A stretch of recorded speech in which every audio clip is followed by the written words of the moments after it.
This is Westphalen by night. Westphalen is a city that straddles the Pamlico, better known locally as the Tar, like a drunkard trying to maintain its upright position. Working against the equilibrium of the city are the vast quantity of kindred who stalk the night. Adding to its rampant crime is disappearing persons and its seedy underbelly, which the locals take great pride in. Westphalen is a city that does. What it does is no one's business. After all, no one hangs out their laundry for the neighbors to see.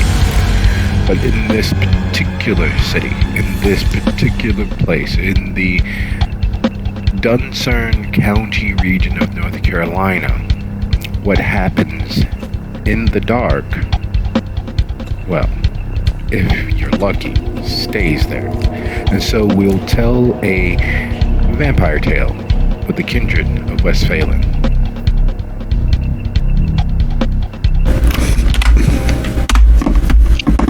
Alright, so Fashion Related is up to 15 minutes. We're going to give them a little bit of time. As I said, I just sent out the missives at 6 after, so giving them a few moments to actually make it, to see if we are going to dive into Dinner with Lian, or are we going to be something, we're going to call it audible.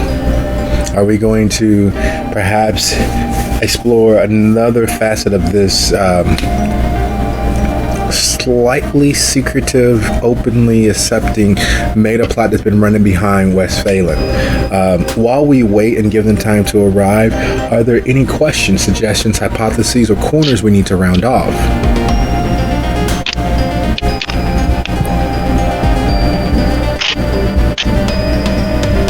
I mean, I can't think of anything, but I am new. There is nothing wrong with being new. That is a very good thing. Well, being as there are no questions, I will regale you with my Tibetan throat singing while we wait. Oh boy. No, but in all seriousness, in all relative seriousness, because there's nothing really serious about this hobby of ours, we are here for the enjoyment of taking on the lives of these particular characters. We are here to immerse ourselves in their particularly dark shade of reality. It is... Everyone has a connotation as to what the world of darkness actually is and what it means. That many people I've heard very tropically saying that the world of darkness is nothing more than the current reality of 2022. And while that is, usually said in some semblance of jest, it is not in fact that far off. It is a place where ideas can be deadly. It is a place where being a social pariah could very well cost you significantly. And there are so many entrenched different niche peer groups that oftentimes the difference between successfully resurrecting the next night and being forever cast into the flame is merely offending the right party at the wrong time. So for the planned aspect of today's episode, which was initially entitled Dinner with Lian, we may have to change things, and the title will perhaps change if we have to do so. But it was the gathering of forces bent towards solving or at least investigating the troubles within Chinatown. I'm sorry, I have a phone call. Give me one quick second. Things will change slightly. We will adapt, we will overcome, and we will move on. And we will have a high old time in the doing. Because we are coming up on 12 after the hour, so roughly 3 minutes till we dive right in, both feet, full steam ahead.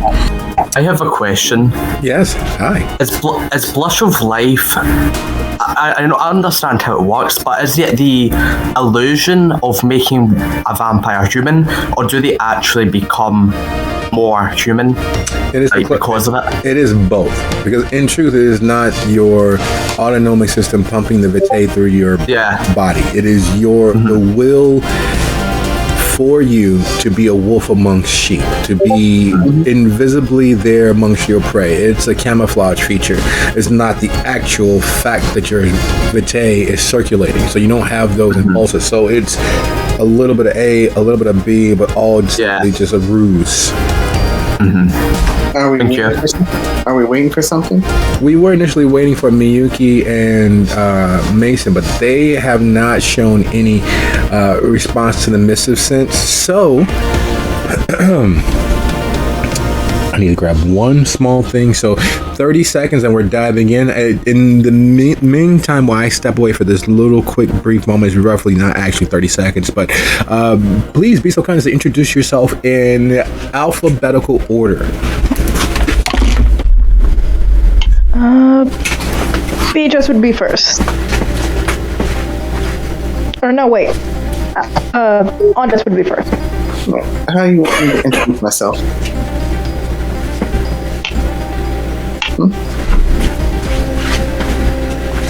I don't know. He said he just said to introduce. So.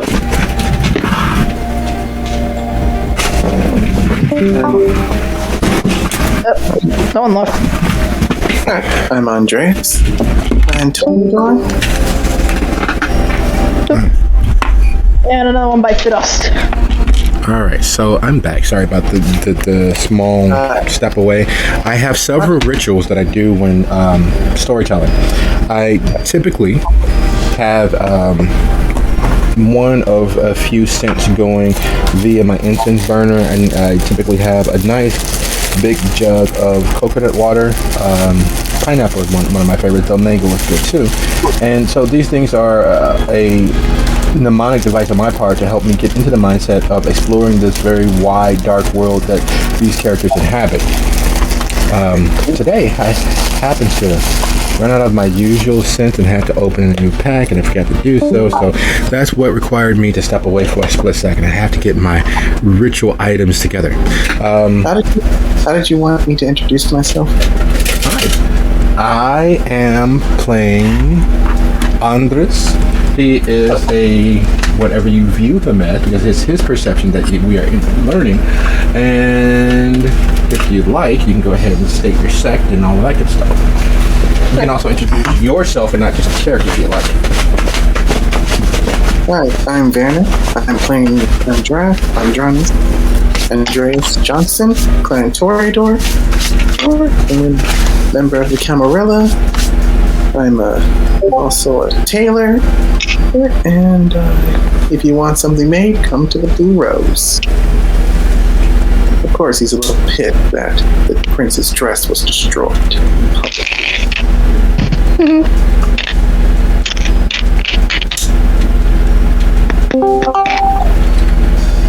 All right. Next up should be Beatrice. Beatrice is actually silent, so we're going to slip right past them to... oh, wait. No, he's unmuted. I just came back. Oh, welcome back. Thanks. I'm actually working right now, so I won't be 100% in. I'll try to do my best to be as reactive. I may sometimes have to plug out a little bit. I'm sorry about that. So I'm I didn't answer I didn't hear the presentation, but at least a good portion of the our coterie is here with Mildred and Lilia. So we are a group that we decided to join up and investigate Wan Kuei, and then Beatrice was interested in pushing it a bit more, try to get to know the people in the place. Maybe learn about more locals and that stuff. Yes, that makes sense. It does indeed. And we have Mildred with us today. Although I'll be playing Mildred, the motherly Tremere, who has recently joined the coterie to investigate and make negotiations with the Wan Kuei. So yeah, this is going to be very fun, and I'm looking forward to it.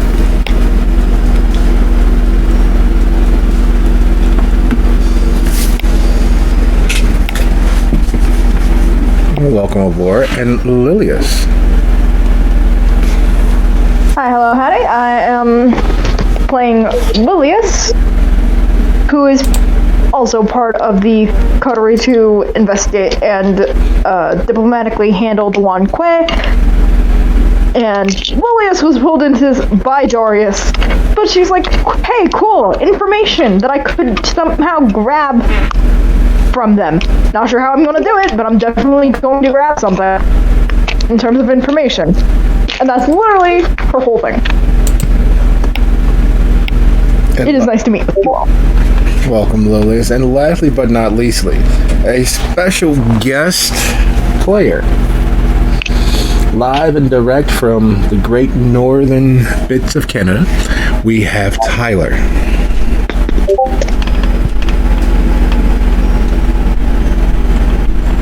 As you can guess from his silence, he is in fact a Nosferatu. Where did I put? Very, very sneaky indeed. Well, yeah. My name is Tyler. I play a Nosferatu. Actually an arch, so it's going to be interesting to see how that mixes up with you guys. Because I believe this is the campsite of the river, right? Yes, it is. Chinatown is in the, believe Camarilla held portion of Westphalen. It is... And, go ahead. It is precariously placed for several reasons. One, because of the very foundational principles of the tower in Westphalen, led as they are by Savine, who, there's no other way to say it, is a flaming, educated, liberally minded racist. They have been involved in the slave trade for nearly the entirety of their existence. Of course, being as old as they are, their idea of slavery doesn't quite mesh with the common parlance, especially for the American parlance of what slavery actually was. You are owned as property, yes. However, one takes care of their things, and it's that very old idea, that very old core evil that can only be found when one immediately distances a person from quantifying as human. And there's no excusing it. However, one of the many things that the Camarilla does, and they do very well, is the needs of the many over the needs of the few. And it's not what you know, it's what you in fact can prove. So many, purposefully or incidentally, ignore that facet of Savine. Yes, she provides a certain amount of much needed blood for most of the events. She occasionally dips into her larder to impress various notables around the country, and she is surprisingly competent. So it is easy to ignore the base evil at the heart of the Camarilla of Westphalen.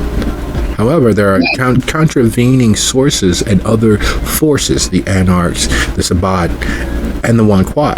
The Wan Kuei being the oldest established base of kindred or undead in the area, who have held to their secrets and mysteries, keeping, for the most part, the bulk of kindred society outside of their domain. They've shared their space with the Sabbat, they've shared their space with the Anarchs, they've shared their space with the Camarilla. However, in the recent times, their Mandarin, their leader, had gone missing. The belief held within Chinatown and those Wan Kuei is that it was the nefarious actions of the kindred that caused his death, causing tensions to raise and attentions to be mildly diverted, because the flow of unhunted for, unaccounted for blood that the Anarchs have been privy to, the blood wine, the plum wine, the various other beverages that the Wan Kuei create, necessitating a lack of need in consistent, constant hunting, has now dried up.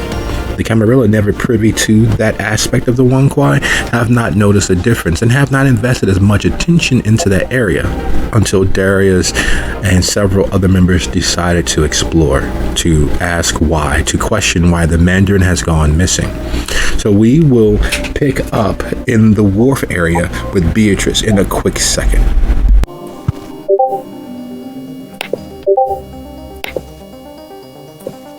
Well, be right back. Switching headset. So, I have arrived. Just saying, I'm here. I apologize for the delay. I had to fight Moses' stomach. Oh, so another loss for you. because we know that Moses' stomach is a ardent foe and is not easily vanquished.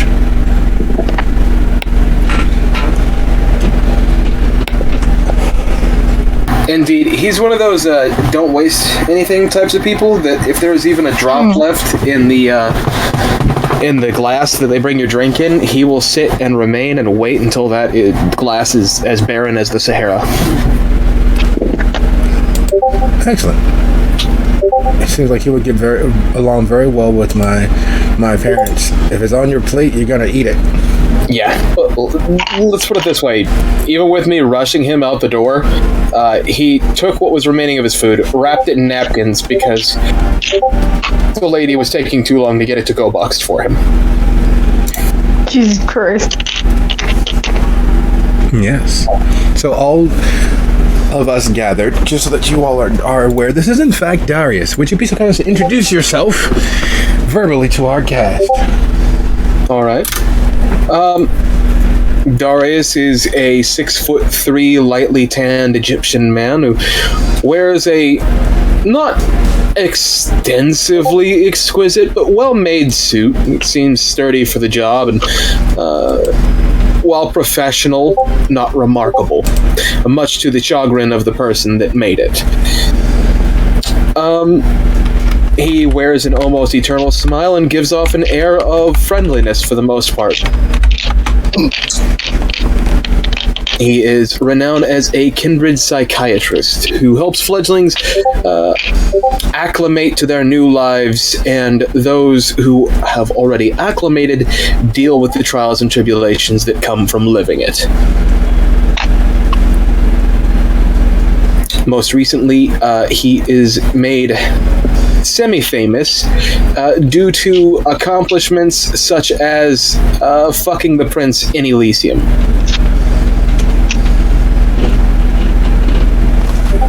Beyond that, he's slightly a legend. I'll say with a lowercase L. Okay. Well, Also very humble. Very humble. he's the most humble person that he's ever met. All right, so a bit of a preamble. When we last left Beatrice, she was in the Fiendish Naiad, which is a coffee bar of some repute on the wharf. It is a stone's throw away from Chinatown.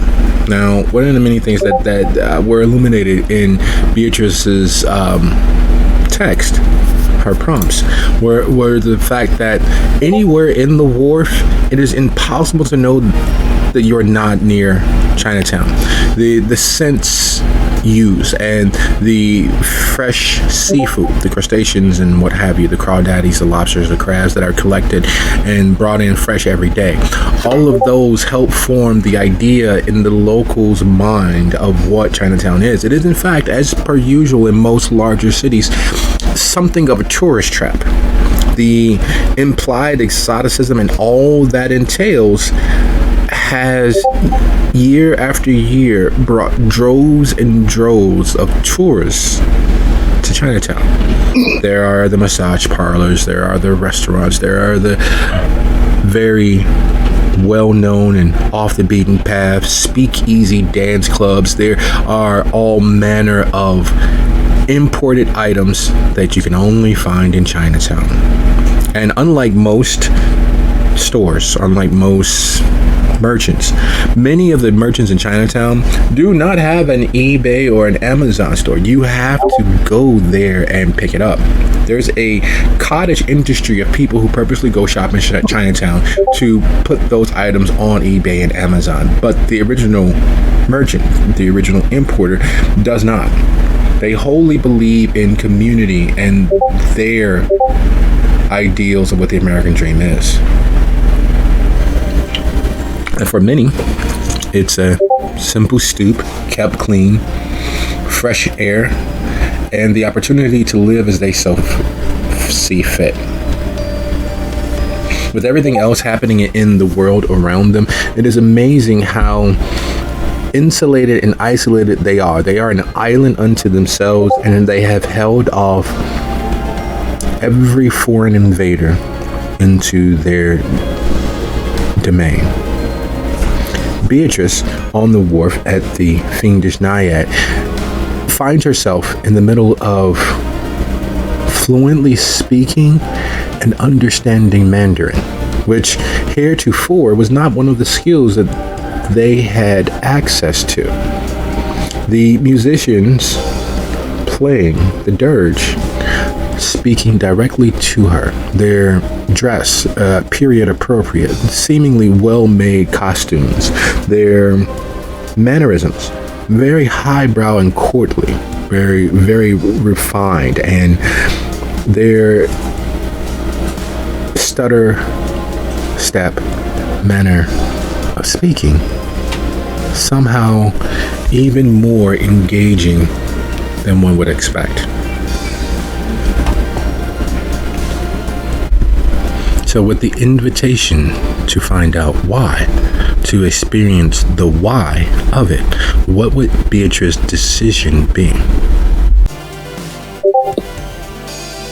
In the understanding of how she speaks Chinese, I guess for a second she wouldn't realize it and just go with it, and then at some point just like while enjoying the music just realize like what the hell happened, what caused this, and then I guess we should try to expand our senses and maybe feel like is there something, a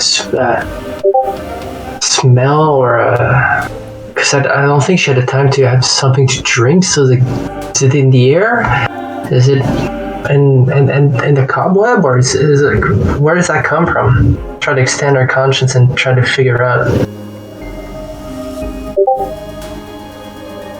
That's how I would say for now. So as you ask them why they're seeking and pondering all within your own head, you are suddenly in the basement of the Fiendish Naiad. You don't remember having walked down the stairs. You don't remember following the musicians, but they are there ahead of you. The way back is a pinprick of light up a set of stairs that you don't remember traipsing down. And instead of the standard, usual, expected, perhaps slightly threadbare wooden steps you would expect in a building that is clearly this old, there are stone steps lined with hints of moss and worn from the frequent travel of those upon them. You're not sure how exactly you traversed that distance, but you're sure somehow, somewhere along the way, you in fact had. And the musicians' resplendent silk robes there ahead of you, heading further off into the darkness. You're not sure exactly what source of light they have because it flickers and dances if it is a flame, yet from where you stand at the back of their line, you don't see any torches held high. You don't see any lanterns. You merely see the musicians and some source of light just ahead of them, moving further off into the darkness. You have a choice. The light ahead of you, obfuscated though it is by the number of bodies and musicians moving forward, or the pinprick of light behind you, which seems to be growing slightly dimmer. Am I surrounded, or is there somebody behind me? No. You are the last person in this. And the people in front of me are the musicians themselves. Yes, and they're heading further off into the darkness. The dark is thick and heavy. It is the sort of darkness that children fear and stays at the back of our mind as adults, so that when all the lights are off, all of those paranoid fantasies begin to assail us without ever actually revealing themselves. There's something out there unknown. Okay, for now I would continue and follow them, but at the same time I would like to study them at the same time, like see what their souls are made of. I would like to scry the soul. Ah, okay. Excellent. Would you be so kind to just go ahead and roll your scry the soul for me, please? Do you have the Hunger 2? That's wits plus auspics. It's intelligence plus auspics. Intelligence. Oof, that's bad.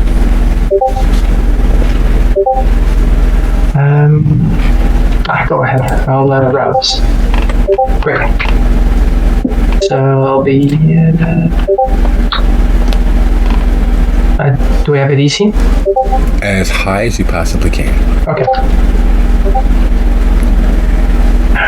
And you've done it. You are sure that there is no emotionality there. The hints of sadness you heard in the music was simply a state of being. There's no beating, vibrant response to the impetuses and impulses of life and world around them. Before you are empty husks, absent and devoid of actual feelings. Before you are entities that exist at a zero state, perfectly balanced between all semblances of response. Yet their music was so moving, and their ability to connect with you in the pursuit and understanding of sadness belies that real fact. What lies ahead of you seems to be the absence of all things. What lies behind you, up those stone steps, is the world that you've just stepped away from. You don't remember taking the steps and walking the path to get you here, but it is clear that here you are. Yeah, but are they supernatural creatures? Which I got. They are not kindred nor any other supernatural you might be aware of. Okay. Well, I'm curious now. I want to know what happened, what they did, how they connected to me. So I'll keep on going.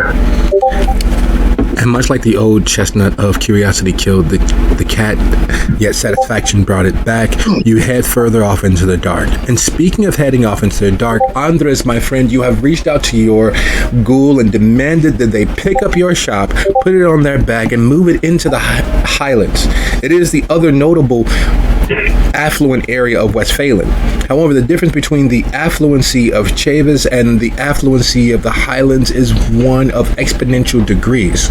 Your ghoul, despondent though they are at their failure to do so quickly or with any real measure of success, has all but promised to give you the entirety of their being, to give you their firstborn child, because they don't appreciate the fact that they failed you. You've been nothing but kind and understanding, and you are such a genius that it would be their honor to have fulfilled your request. Yet, and yes, just as manically as that, just as forcefully as that, they are standing before you, hands clasped, heads slightly bowed, as they prostrate themselves verbally and emotionally to you. The request was too large. They're sorry that they are so small and can't get this accomplished quickly. Any other time, any other thing that they would gladly do for you, and they have done for you in the past, they will not stop doing. They will not stop trying. However, it seems as if there are various people, entities, beings, forces in the world that are working to keep them from being as successful at your request as they would like to be. They are trying their absolute best. Please don't be angry onto this, please. Calm down, Isabella. I'm not mad, okay? Not mad at you. Okay? Just take your time on this, okay? I'm working as hard as I can. I'm truly sorry. I don't understand why. Normally it's so easy. I've already looked at several places throughout the western Westphalen. However, the Highlands, they seem to... and forgive me. I'm sorry. Calm yourself. You're ex-military, aren't you? Behave like one. You're right, Andres. I'm truly sorry. I don't know why or how this is as difficult as it is. I've already managed to attain my realtor's license in 2 days. I've passed all the tests. I've made sure that I paid all the fees. I am officially, once the paperwork goes through downstate, officially a realtor, and I should have access to all the databases necessary for us to get a location that works for us. And yet, each and every time that I try to see a plot of land or a location or a business property, it is stymied. It's as if certain forces are reading and understanding and working purposefully to counter me doing so. Well, we should, who did you turn this to? End this to? The Westphalen Realtors Association, the Westphalen Property Development Association, the Better Business Bureau of Westphalen, as well as the Dunsern County Realty Services. Is there anyone I can, someone I can talk to clear this up? Guess maybe it's best if I talk to this person. Talk to whoever's preventing me moving my shop in Highlands in person. I am looking into it. I'm attempting to hire investigators to get to the bottom of it and find out why we are being stymied, but so far I have not found anyone willing to take on the case. It's as if there is forces upon forces hidden by various cutouts who are working to prohibit us leaving the literal.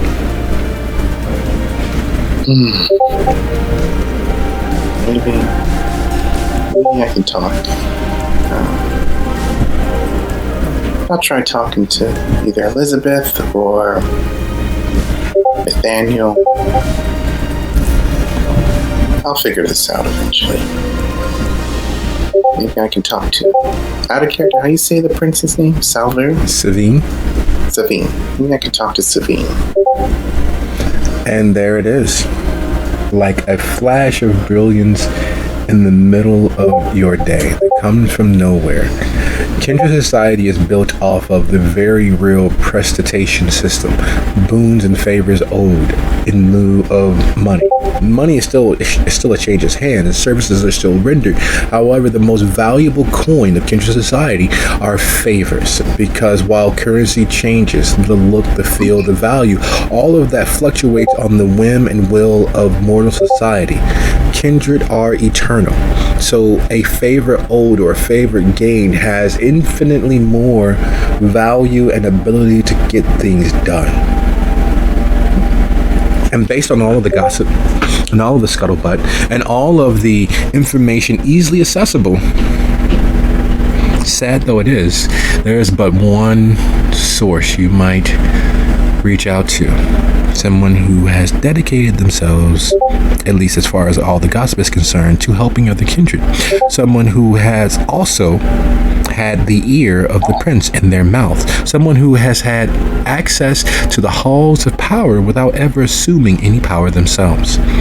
A cutout, a middleman, someone who could speak on your behalf and no one would be any the wiser. So if you are purposefully being stymied and assaulted, no one would be able to counteract your maneuvers because you wouldn't be the one doing them. Well, I think I can talk to this one individual if I know where he is. Or she. Maybe if I owe him or her a favor, I can move my shop.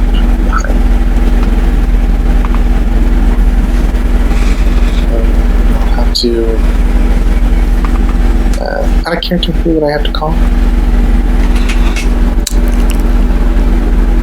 Darius Hussein. Darius? Yes, the kindred who made out with the prince in the middle of Elysium, who has had the opportunity on multiple occasions to be the subject of scuttlebutt, the gossip center of the kindred of Westphalen for several weeks on end. And while the rest of time lays ahead of kindred, one of the few things that are practiced and bandied and used in lieu of growing currency of prestitation is gossip, because the kindred, much like many of the mortals who have achieved any level of power, understand that perception becomes reality. So being gossiped about positively means that you are in fact a positive person. Being gossiped about in relation to power means that you are perceived as a powerful person.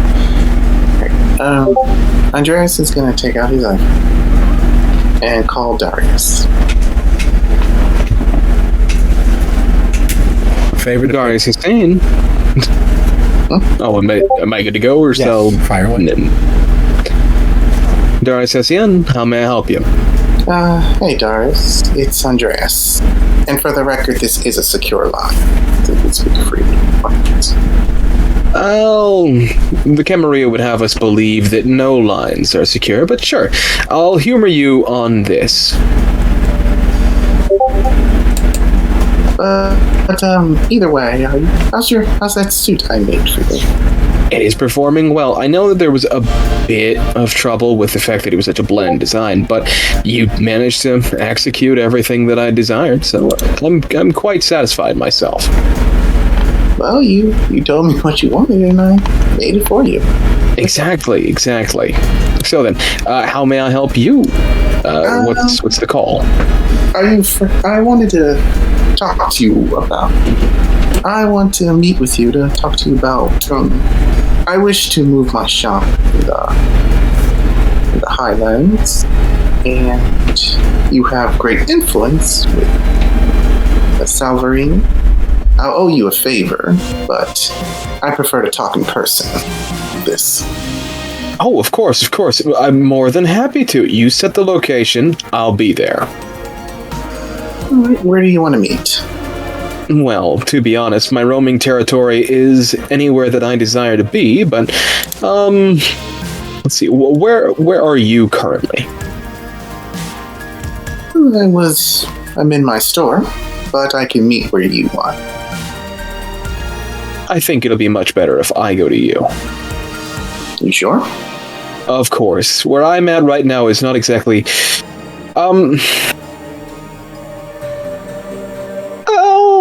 you might actually, come on down. Hey, I'll text you the location. Alright, thanks. I'll see you in a bit. Oh, indeed. I will see you in just a moment. And, the text that goes through is going to be, a location in the Highlands. Let me find the map really quickly. Yeah, it's going to be near Bragg's Garden, on Mount Bourne, essentially out in that kind of unpopulated area. Alright. Andreas will get this. We'll hang up. You'll take a look at Isabella. Well, come on. I'll drive. Of course, Andreas. Of course. And remember, stop. You don't have to apologize. If you can't do something, well, then take your time. I have more time than you can imagine. You're gifted, and you're ex-military. Stop. How do I put this? Stop groveling, and stop groveling, and stop apologizing. Of course, Andres. I'm sorry. I'll stop apologizing as quickly as I possibly can. Oh, I'm sorry. I just did it again. That is not my intention. I will do my absolute best to make sure that you. I'm truly sorry about that for dropping the ball. I will do my absolute best. I promise you that we will find a way to make sure that this happens. And still, remind me again how you got the Medal of Honor. Either way, you could tell me on the way. We Americans have been at war consistently without fail since the Battle of 1918. Since the War of 1918. There has not been a portion of this globe that we have not fought in. Our forces, both land, air, and sea, have been involved in several police actions, which were actually wars and battlefronts around the globe since that time. We have never not been at war. And in one of the many skirmishes, one of the many peacekeeping actions that we've engaged in Eritrea, I was guarding a convoy when we unfortunately were set upon by Ethiopian nationals who refused to accept Eritrean independence and liberty, because unfortunately, while Ethiopia itself is considered a poor nation, all of their actual wealth was in the hands of the Eritreans, who decided to declare themselves 100% independent from Ethiopia. Ethiopia did not agree with that, and the battle, unfortunately, the war is still technically in effect, though with our intervention and the assistance from the UN, we have at least established a demilitarized zone around Eritrea. Unfortunately, with Eritrea being the primary source of oil for the entirety of Ethiopia and many other national countries, it is a much sought after area. the convoy was set upon, and due to my actions, I was able to pull my commander from the vehicle, which was set aflame and was subject to what you all would consider sniper fire, but we just call it strategic shooting. And by dragging him out of the vehicle, I managed to save his life because the vehicle was immediately overcome with flames in that moment. I don't talk about it much because the truth of the matter is I wasn't really trying to save his life. I was trying to drag him free because he had additional ammo cartridges that I was in need of, and I thought that he was already dead. I didn't realize that he was still living, but I was merely attempting to save the ammo cartridges so that I could at least defend myself as long as possible. In the process of doing so, he was not dead. He was grievously wounded. He, in fact, even now is still rehabbing the ability to use his left side because of all the wounds that he suffered. But it was considered quick thinking, and well, he put me up for commendation. Well, that's good, Isabella. I'm glad I've chosen you as my ghoul. You're gifted, smart, perfect for defending yourself. Know how to defend yourself. And oh, by the way, are you armed? I'm always armed. I have nightmares, and my comfort is actually being able to defend myself if it comes to it.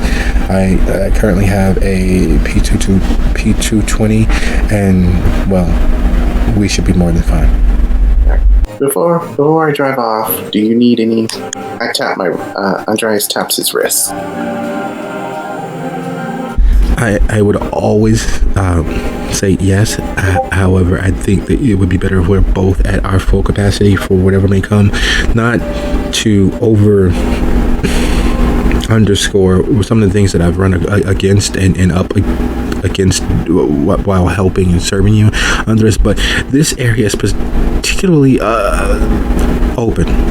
It's not a source of high traffic, and it is clearly in an affluent area, meaning that there may be private security, and well, you see how well that's turned out at the various Elysiums that we visited. On second thought, you drive. Yes, of course. So I'll get in the passenger seat and she'll drive Darius's club or his house or wherever he's. Oh, we're out in the woods, babe. And as you all take off into the night, streaming across the round into the lateral, we shift gaze as the architecture of the surrounding area changes, and they move across the round, which is the expressway system for Westphalen. As they cross the bridge, one of the most southern aspect of the round, the bridge from the literal into the lateral, crossing the Pamlico, which is wide enough that several ships of the realm could actually sail abreast. We turn our gaze to Mildred. Now, in the course of things, there's magic, and then there's capital M ending with a K magics. Westphalen, much like many cities built on the ghosts of the dead, is chock-a-block filled with capital M ending in K magics, the royal magic, the sort of things that people grow accustomed to and never realize they have until they leave the area. It's one of the many reasons why persons who live actually in New Orleans itself, not just Chalmette, not Queensboro, not the areas just outside of it, but people who live in New Orleans itself just come to appreciate and understand a certain level of magical pressures, like deep sea fish. At certain depths, they're perfectly comfortable. But when losing that pressure, they begin to, well, the truth of the matter is, simply die. And Westphalen is one such place. It has been built over and atop the bones of the dead and the lands of the spirits so often, and has been privy to so much battle and strife that it is filled to the brim with magical and supernatural happenings. Where is Mildred at this particular moment? Mildred would be in her haven in Chavez. She would, now that she has been recruited into Derry's coterie at Elysium with the executions that took place, she would feel the need to better her thaumaturgy, as she knows it, in order to become more useful to not only her clan, as she has recently spoken with Primogen Dumont of House Tremere, and she started to become more closely akin to him and House Tremere as a whole, even though she herself is House Karna. She is starting to coexist, as you will, with the power in Westphalen, the Tremere power of Westphalen. But as of now, she would be in her haven, in her small clinic. Chavez, just like the Highlands, is one of the most affluent areas in all of Westphalen. Unlike the Highlands, the affluent residents of Chavez, to be perfectly honest, while rich and while well-to-do, don't easily seem as well-to-do as those in the Highlands. The conspicuous classic riches of old money are not so easily seen.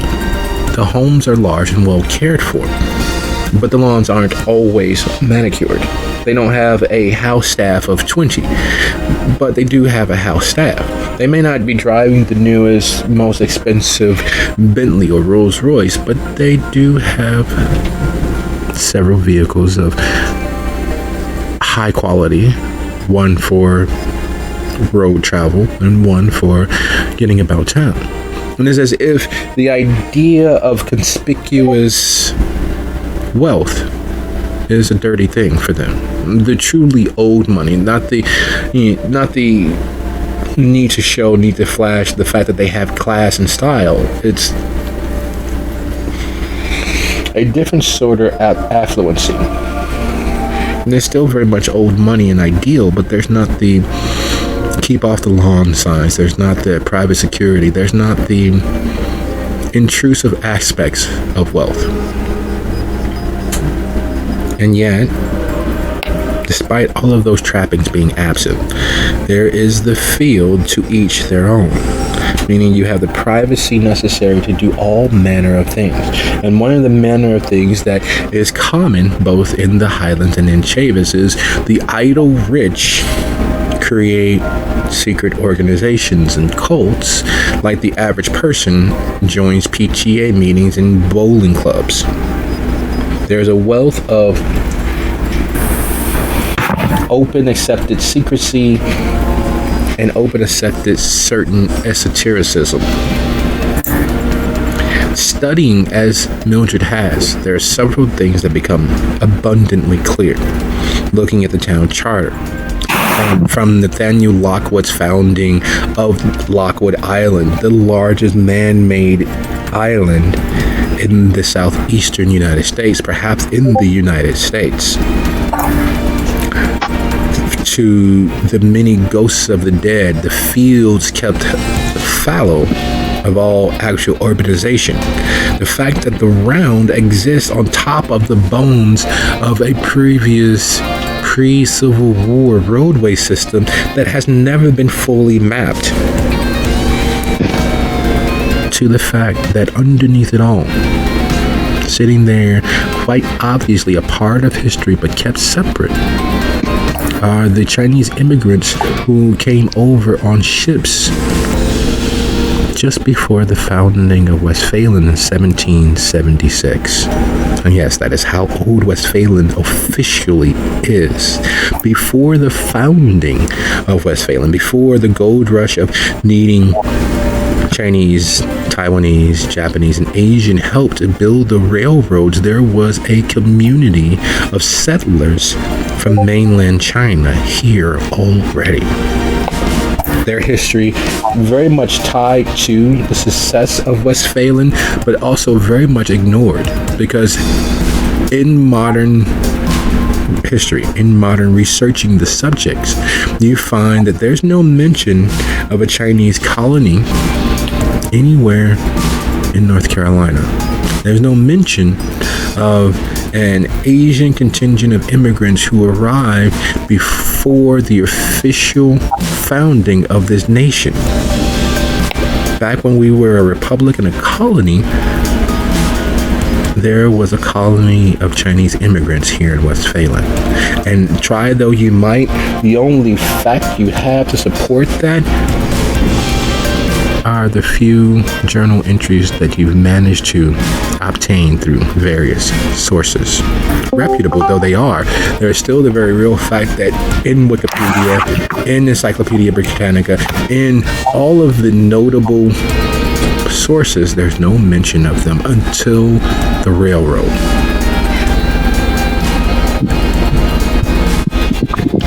As if a portion of their history was purposefully cut out, as if a portion of their existence was purposely hidden. And that has you thinking.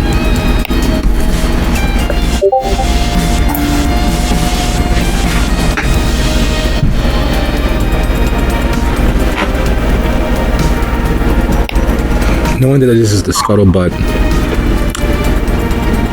and wheelhouse of certain kindred, what do you do with this information?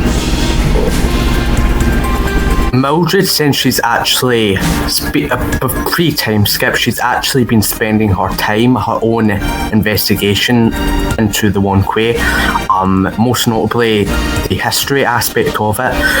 Now that she has gotten this knowledge, she would actually like to, now that it's been mostly hidden and kept off from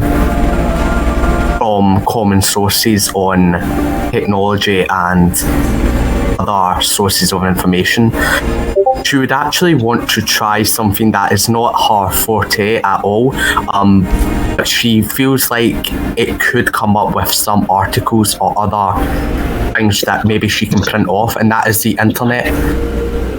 She wants to run these immigrants, try and look for any profiles, not of the event itself, but any mention of names, commonalities, different forms of identification that could be tied to the event that was wiped off and disappeared into oblivion, so to speak. Okay, would you be so kind as go ahead and roll your intelligence plus academics -1? Would my speciality and research play into this? Yes.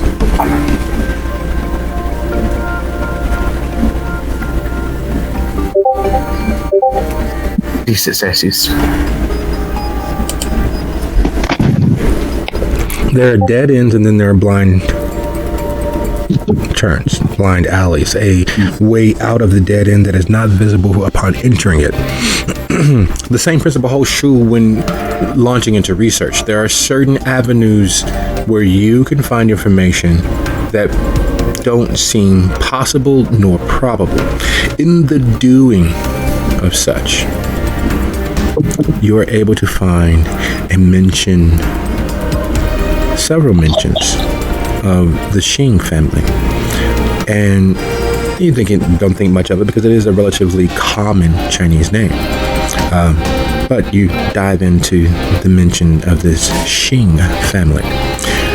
You find that a portion of them were expatriated to Japan.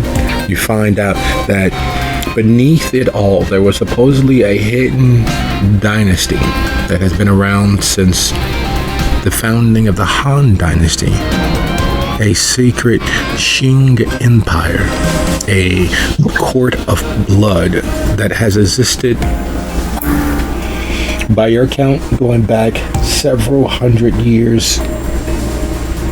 And for all of your acumen, you can't find it ever actually ending. It's like the myth of the Western Empire. It moves further west as civilization moves further west. it's never actually ended. The name of it has changed. Those who are ruling the Western Empire have changed, but it's never actually ended. Even though, there was the British Empire, there's the Spanish Empire, there's the French Empire, there's the American Empire, and so forth and so on. But it is the new face of the idea of the Western Empire. And much like that open held secret, the Qing dynasty has never ended. It has merely changed shape. There's connection to it being part of the founding members of the Yakuza. There's information that it may have been part of the founding empire of Taiwan and Vietnam and Laos and so forth and so on. But somewhere around the late 1700s, the newly crowned emperor of the Qing dynasty disappeared. Yet, roughly around that exact same time, there was a contingent of Chinese immigrants to the North Carolinas. There was a settlement that was wiped off the face of the earth informationally, but yet there are buildings in Chinatown which are popular architecture bits of mystery and intrigue that purportedly go back several hundred years. The dots are there. What picture they make is still up in the air, but you know for a fact that there's other kindred who are pursuing or at least interested in exploring that reality. And you know the old saying, 2 heads are better than one. So as you sit, slightly satiated from being able to find the unfindable, from knowing the potential unknowable, and hitting that blind alley, which looks and appears to be a dead end, you know that alone, there's only so far you can go with this. From a distance, there's only so much you can see. It is unfortunately that time of the evening, that time of the adventure to get boots on the ground, to reach out for assistance, because as it stands, you have reached the end of the internet. You have reached the end of your search. This is as far as you can go with the sources left viable to you.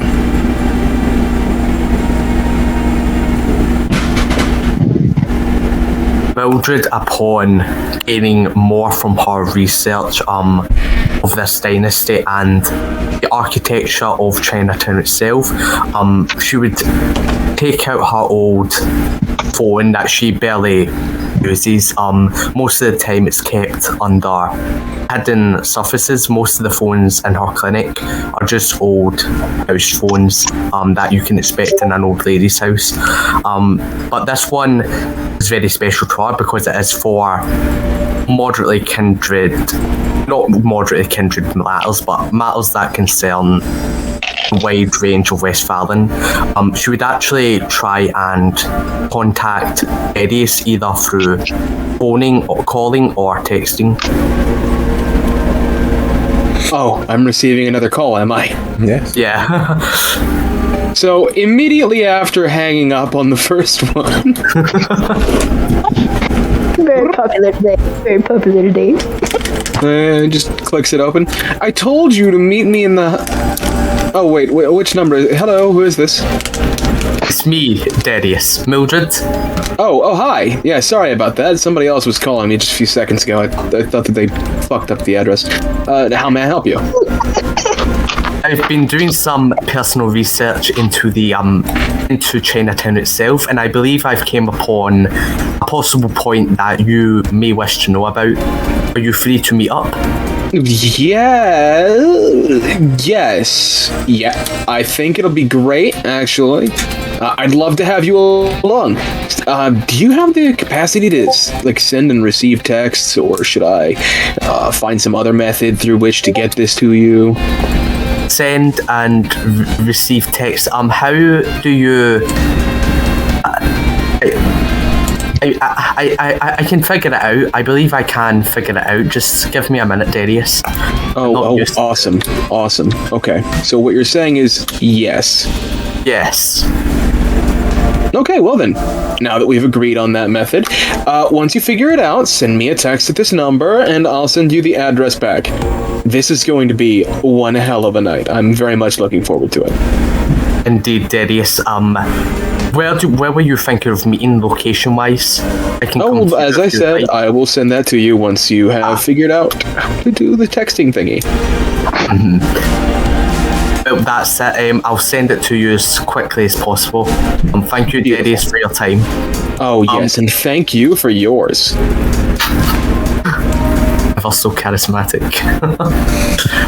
Nobody. Do I have to roll intelligence and technology, or I mean, Mildred is not old, but she hasn't been equipped with technology before. No, completely understandable. And much like those grandmothers and grandfathers who are surprisingly hip for their time and manage to keep up with things up until the Polybia's cabinet at the arcades, it takes a little bit. It takes several pushes and the fumbling over the keys and figuring out which button opens the menu to allow text. And 30 minutes later, the text arrives on Darius's phone. 30 minutes later. All right, I will immediately respond with the address in the Highlands, right at the southern point of Mount Bourne. Wait for the arrival of my guests. And speaking of the arrival of your guests, as Mildred prepares to debark from their home and their research and memorize as much as they can in regards to the information they've absorbed, we turn our eye to another researcher who, at this very moment, as Mildred is coming to the realization that there is a Qing dynasty, a foundational aspect of the blood courts of China, a hidden empire within the empire that supposedly has never fallen, but also never been recognized by members outside of itself. We find Lilius, who is in the middle of... She would probably likely be within the Nielsen library, looking through it to see if there's probably piles and piles of books around her. As she's looking through any bits of any Wan Kuei encounters to see how they act, and anything else that she can gather about their culture that isn't just, oh yeah, they're Chinese. Nah, she wants specifics. She wants, the running joke that I always will say. She wants, they're so scared. She wants to know what they ate today. What is the grid coordinate of the firstborn child? So Lilius falls down the rabbit hole, because one thing leads to the next, from the Wan Kuei to the Pingaling to the Jin Shai to the... It is a maze of a veritable thesaurus filled with different nomenclatures, all describing the kindred of the East.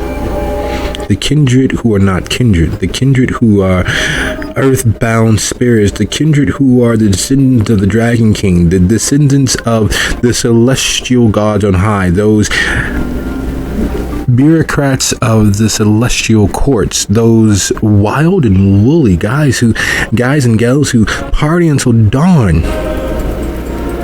And the frustrating part of it all, through all of these memoirs and journals and pamphlets and papyrus and the scrolls and all of these potential sources of kindred who were old enough to have experienced or been involved with, there is a very much program of distilled information that has been excised from public record. And by public record, these are private, personal biographies of kindred who stretch back several thousand years if you add all of the years together. And in each of those instances, the moment that it gets to those kindred, the Cathians, the Wan Kuei, there's a deficit. It is as if their memories suddenly seized up. It is as if they were stabbed or put into torpor. It was as if the very mention necessitated them changing the subject. And the first 15 to 20 times with it happening, and it's just okay. These things are happening. These are clearly cowardly kindred who don't know nearly as much as they purported to. But then as you quickly reach the 30th and 45th time of it happening, where the subjects have changed, and these are their personal memoirs, their memories of what happened. It is an insult. You feel as if you paid full price for a already dismantled and destroyed treasure. As if someone said, "Oh, hey, we've got the fountain of eternal life. It's right over there." And you go to take a sip and you realize that it's not even a fountain. It is a public park bubbler that all of the birds have crapped along. All of the dogs have managed to lick all over. And the park district itself is merely using it to store all of its waste. You go to take a sip from this fountain of eternal youth and realize that it is not eternal youth. It just ages you so fast that you forget how old you are. It is the worst sort of bait and switch. These wise, learned, powerfully strong kindred princes and sheriffs and reeves and barons and archbishops and the mention of the Wan Kuei, they all get deaf, dumb, and blind.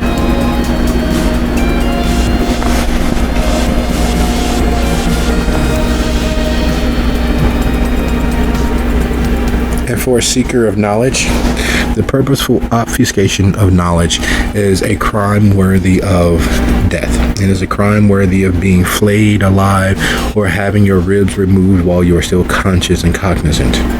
It is a crime that deserves nothing but your enmity and hate for those who have done so. And it's impossible to see it as something other than a purposeful absence.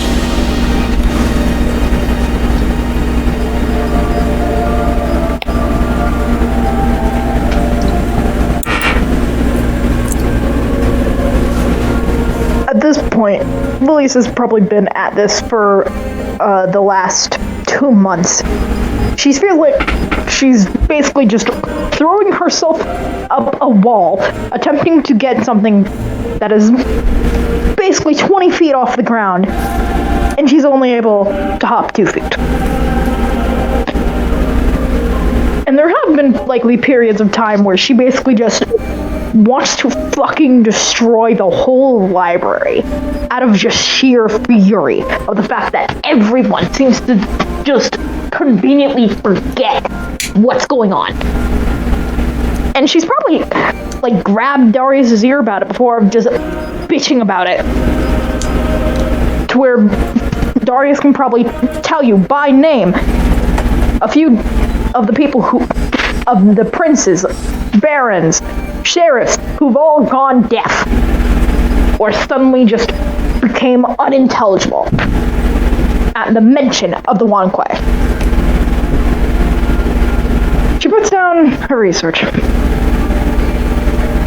nurses a headache, puts all the books back, gets outside, just outside the library, as to, follow the rule of no electronics. She takes that to the extreme of not even chancing getting any sort of electronic light on any of the very sensitive paper. And she calls up Darius. Darius Hestian speaking. How may I help you? Old man, I'm about to lose my mind. Do you have any idea how hard it is to organize one of the? Okay, what is it? What do you need? Is this about that Baron from like 50 years ago again? I don't care. Not this time. Okay, all right. What's it about this time? I'm basically just going to talk up here at where you're at. Going to talk at you for about 30 minutes so I can try and figure out some sort of timeline as to what the fuck the Wan Kuei are about and their culture. Because Because You know what? I actually have somebody that I would love to direct you towards rather than myself. So why don't you come to this address and we'll get your whole problem sorted out, whatever the hell it is. Because obviously it has to do with books, and as long as it's got some kind of useful information, I will listen and get something out of it. But beyond that, sweetie, go talk to some people. For like 15 minutes, please. Go find a living, breathing... It doesn't even have to be living or breathing. Go find a kindred. Okay, go talk to something that is not an inanimate object. And if you're unwilling to do it in that library that you've been stuck in, come here, and I will throw something in front of you for you to talk to. Beyond me, because I swear to God, if I hear something about a semicolon being in the wrong place again, I'm gonna fucking lose my shit. He'll text the address and hang up. Are you dying on the other end? I'm sorry. I'm trying not to... This is out of character laughter. Just the comment of Baron from 50 years ago fucking sends me, and I don't know why. Oh, fuck's sake. Alright, I'm good. So yeah, he'll send you the same address on the southern end of Mount Bourne, on the northern end of Bragg's Garden, in a weird kind of uninhabited space that doesn't really fall into either. I mean, it can technically fall into either, but nothing's really being done with it developmental-wise.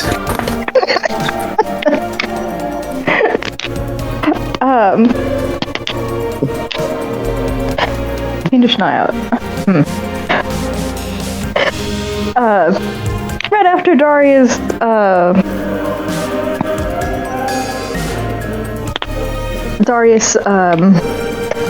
hangs up. She checks the text and she's like, what? What the fuck?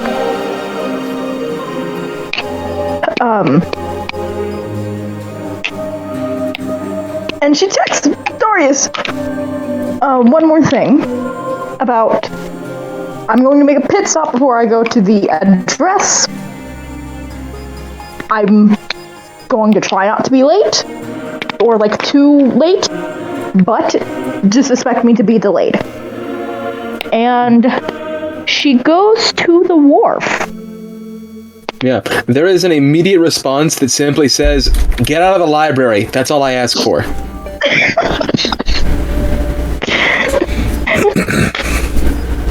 And that'll be closing that, yeah. So heading from the northwestern portion of the littoral, Lilius makes her way through the littoral, across the round into the lateral. The wharf is medianly situated as far as the lateral is concerned, much like most of Westphalen's shipping industries. The riverboats, the shorelines, all of those communities are at the midpoint of Westphalen, as if the city itself sprung up around these domains unto themselves. Part of the wharf neighborhood of Westphalen is in fact Chinatown. So heading there, it is impossible to not view this as entering into, if not the lion's den, at least entering into the jungle where there are more than one tigers. They could literally be behind you at any moment. They could be stalking your trail and sending you on the wind. You know that there is an inherent danger being this close, but the promise of information overwhelms and rules out a certain level of self-preservation. And speaking of self-preservation, Darius, this is the single busiest phone portion of the night that you have had in years. Your phone rings and people text you, but it's usually once, twice a day, and it's usually patients who say, the appointment's too late. Can we make it earlier tomorrow? To which point you usually ask, no. What's your address? I'll meet you there. However, tonight, you have had back-to-back calls, back-to-back bits of information thrown in your way. And where are you actually approximately at in regards to the rest of Westphalen? Well, as I said, I'm currently in a small kind of tent city setup that has been organized in the woods at the southern tip of Mount Bourne and right above Bragg's Garden. Outside the residential area and where things start getting more in the parklands. Okay. Now, this tent city that has been erected. Yep. What is its purpose? Well, I've been trying to put together a minor mystery to entertain and initiate some of the members of my, let's say, fellowship.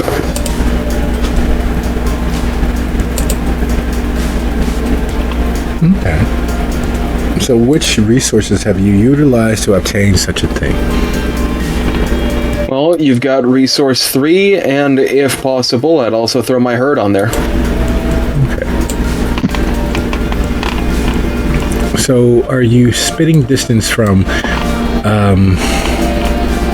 Bragg's Garden, or are you considerably further away? Is this something that you could, from your location, you could easily see the melting pot that is in fact Bragg's Garden? It is still in the highlands, but there are considerably more nouveau riche and Instagram influencers who recently come into money than anywhere else in the highlands. It's a, well, to be perfectly honest, it's rich trash. There's no other way around it. These are people who have never had money and think that the idea of showing that you have money is having money in and of itself. It is the sort of people who are rich to be rich because that is how they get people to notice them. This Bragg's Garden is, well, they were considerably owed money and families who've had money for generations. But yet here, that line is being blurred more and more by the day. Trust fund children mixing with influencers and veritable social media stars of all stripes. Houses where 4 and 5 Instagram TikTokers and Snapchatters pool their money to give the image and appearance of wealth.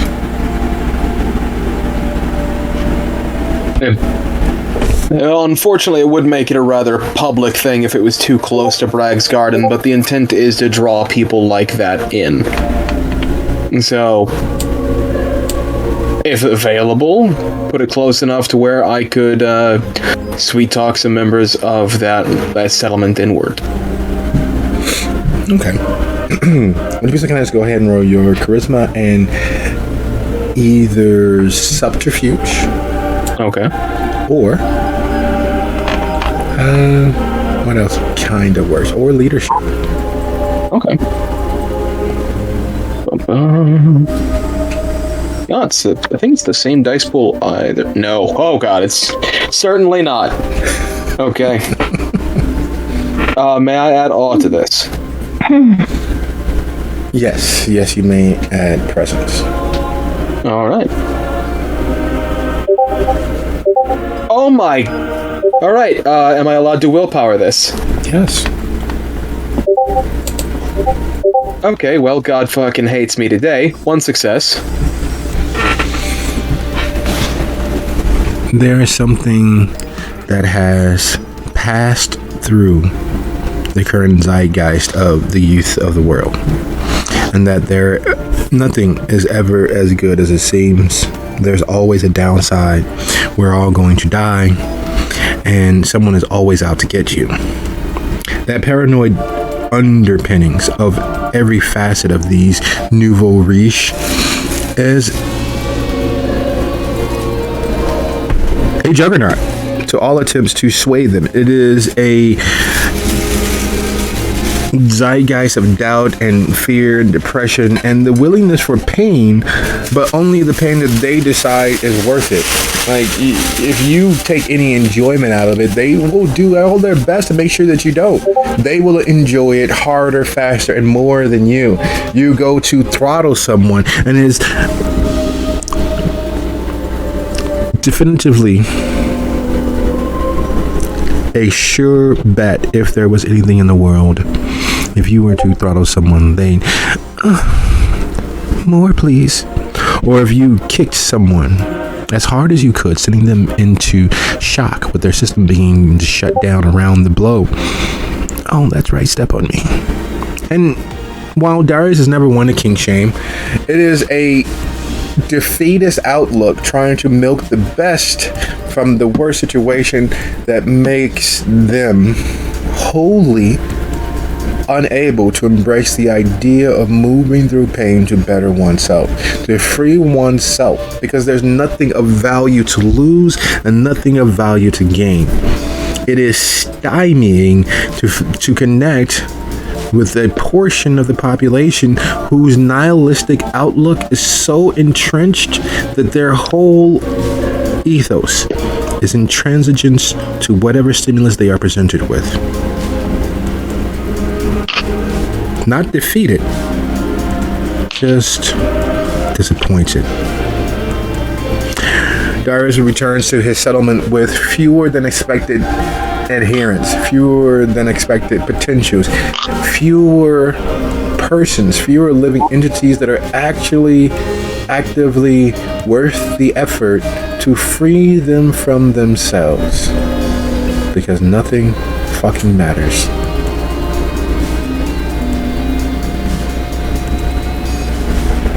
That is utterly. I'm just utterly fucking depressing. But continue. So you are embracing Darius' particular moment in time, the ennui that is washing over him when he considers what immortality very well will mean. He could literally embrace the entirety of them, and he is positive that within the next year, maybe two of those individuals might continue existing. Might. Because nothing is fucking worth it.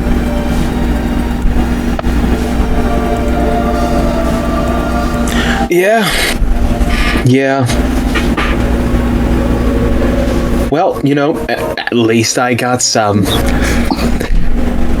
Trying to convince children these days, I swear to God, it's the most difficult thing that you can ever do. One would think it if they took a fuck it mentality that they'd be far more willing, but lethargy be lethargy. Well then, even with the relatively despicable numbers that I have accrued, nevertheless, I'll put my full effort into organizing the event.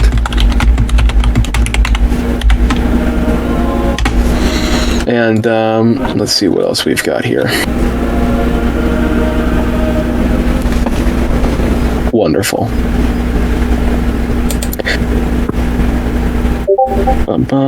If it requires something a bit more from me than I am able to extract in this moment, I'm more than happy to approach any path suggested.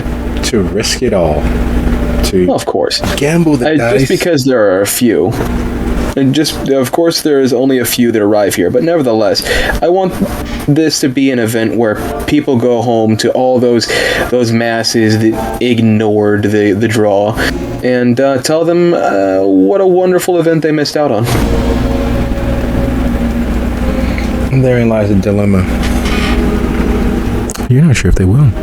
You're sure that there's some avarice, greediness to these individuals that need to be weeded out, but that they will wholeheartedly embrace their elite status over their purported peers. I've done something you could not. I've done more than you've dreamed of. I've been to more places and done more things. And the bragging rights that come with that level of petty is to be deplored, even as it is commended that you are willing to do simply because others would not. And speaking of doing what others would not. There's a real, earnest, valid pride that comes from being the only tolerated kindred to speak with the Wu of Chinatown. In the last almost 3 months, several things have changed, been modified, and grown beyond all possible thought. Whereas before, Miyuki had the idea that the Wu, the governing body of the court of Chinatown, was in fact as insurmountably intractable and intransigent as the jade courts of Japan. That outliers and thinkers who were askew would be hunted down and, well, rendered. Instead, in the last 3 months, not only have the borders to Chinatown slightly laxed, but the former believed heir apparent, Lian the Storming Tiger, has seized near full control and sway of the Wu, which means that while the borders are lapsed for tourists, kindred still aren't tolerated. Yet there are intermediaries, there are go-betweens, there are routes and couriers racing all over Westphalen, up and down the Pamlico. There is a burgeoning, soon-to-be business boom. And the investigation into the disappearance of Grandfather Xing is in full bloom. The Wu have intermediaries, spies, mercenaries, and hired hands scouring Westphalen. They each have a pendant of service which allows them entrance and egress to and through Chinatown. Miyuki has not quite earned such a status just yet, but she is the only connection that they are allowing to the running monkeys of the Western dead outside of their borders. The status of elite kindred in the eyes of the Wan Kuei, what has that done for Miyuki?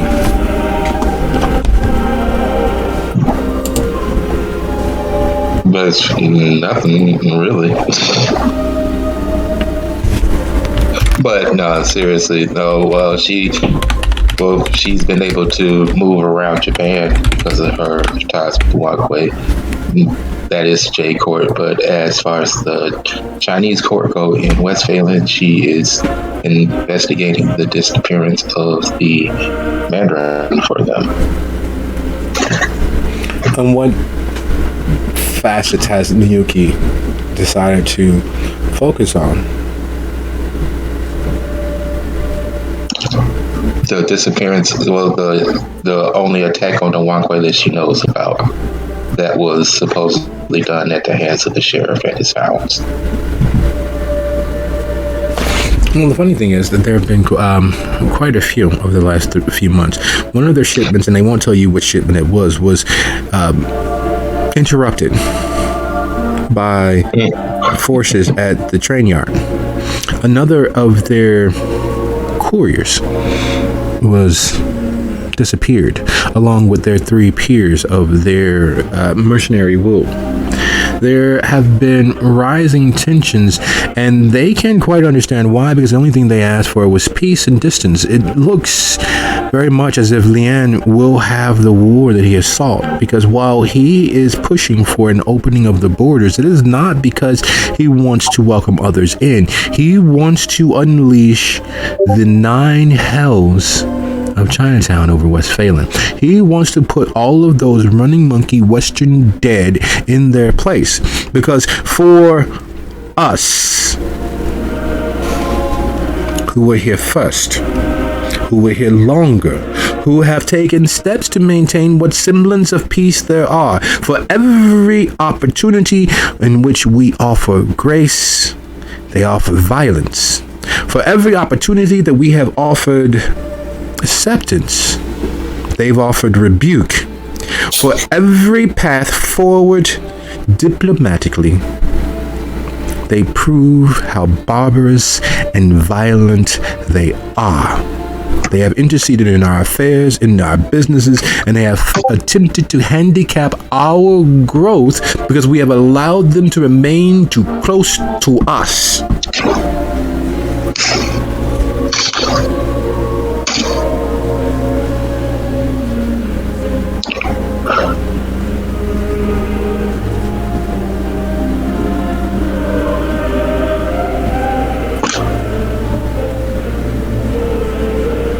You waiting on me? Yes. Oh, okay. So she is actually in the court right now. Yes, this is one of the many conversations held by the Wu.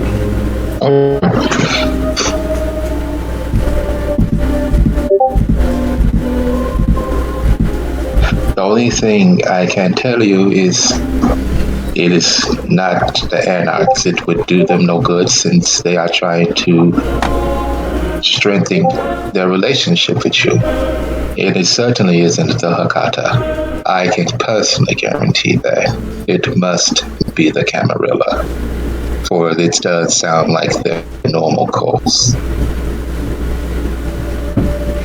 In these anarchs you speak of, the differences that you say, the anarchs, the Hakata, the Camarilla, are there any differences amongst them? Are there beliefs they hold that makes them superior to or lesser than their peers? They are all violent, barbarous Westerners who don't care for tradition.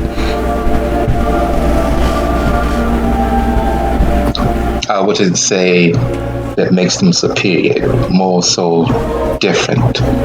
The anarchs believe in freedom as long as the masquerade is upheld. The Hakata believe in keeping to themselves and gathering knowledge of the dead.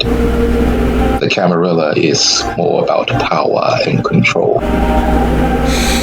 So we will have to destroy them as we have done in San Francisco, as we have done in Boston, as we have done in Washington, D.C., the very capital of this foolish nation.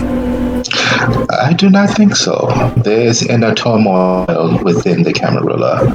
The prince is not held in high esteem, and I believe that if she continues on her course, she will be replaced. Who are these potential replacements? Who has access to this prince, which is leading, which makes no sense? Why would you have a child lead immortals? Whom would you like to speak to in our regards to set up a meeting, a talk, a conversation? Because this has gone quite far enough. We have lost quite enough. And it is, well, it is my wish that we bring them to heel.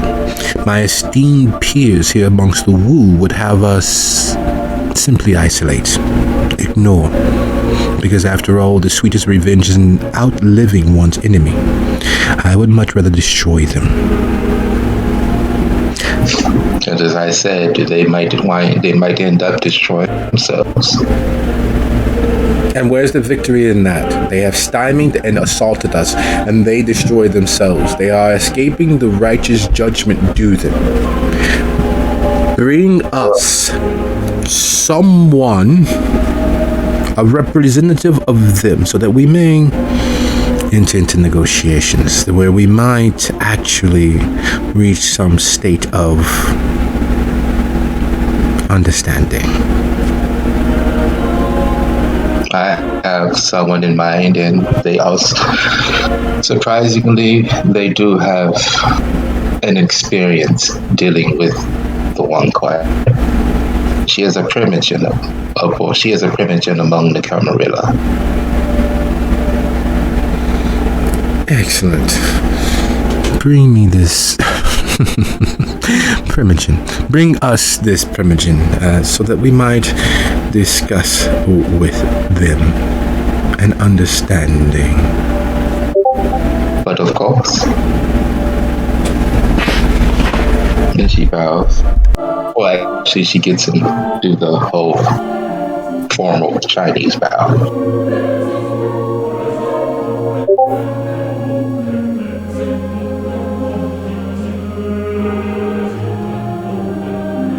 Is there anything else you wish to discuss? Well, man, she would have told them what she knew already about the Baron, well, not the Baron, but the sheriff in the house back in that Wan Kuei. So,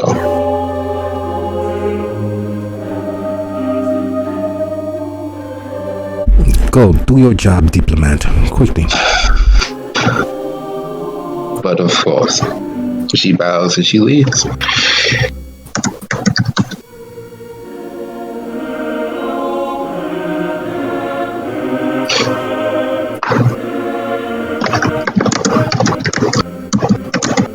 She gets in her phantom and she makes off.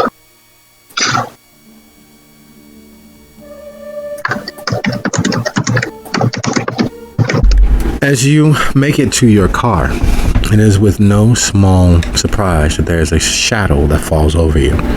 As has been the case for the last few weeks, a few instances where you've been allowed back into Chinatown to be called into the carpet. Each time that you've been called back, each time that you've been addressed, Lian takes more and more of the time away from the Wu itself and begins speaking as if he has the entirety of the Wu as his. There still has not been a center for the Wu established, the sixth member, the ruling person. And that is problematic because with Lian leading the way, you know that there is only a small window of opportunity to keep those you care about from literally being destroyed.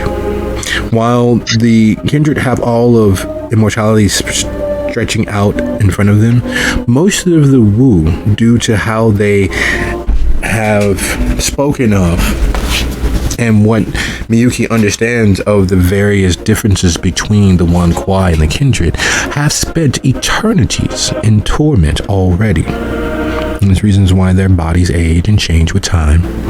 And there's a semblance of continued existence, continued life, that the kindred don't have, being frozen in stasis as they are. And Lian takes control, full control of the Wu, and becomes the center of the Wu, replacing Grandfather Xing.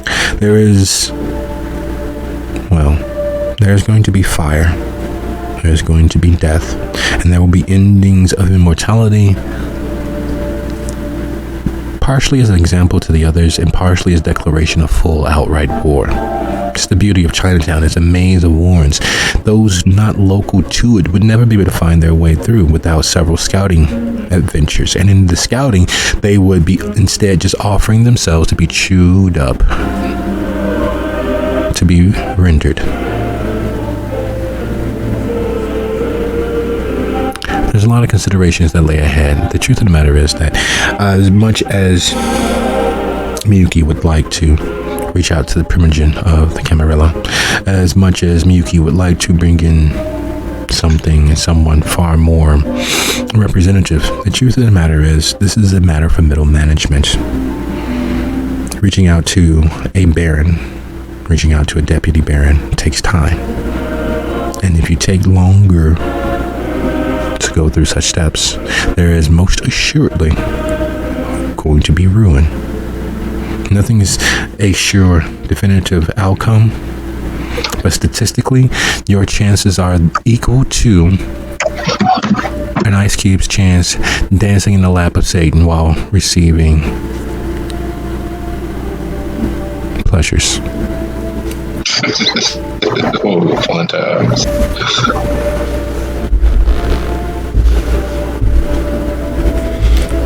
It's funny. And it's funny having the promise of immortality, how often things come down to pinpoint timing and acting quickly, often without the opportunity to plan months in advance, to operate fully in the moment, making all the difference in the world. This is one such time. Driving or preparing to drive, the shadow that falls over a path is in fact one of the yo-yos, Sarah to be exact. You've learned, unlike many, to tell them apart. And much like the yo-yo itself, it is a most destructively potential weapon that is taken as simply nothing more than a child's toy.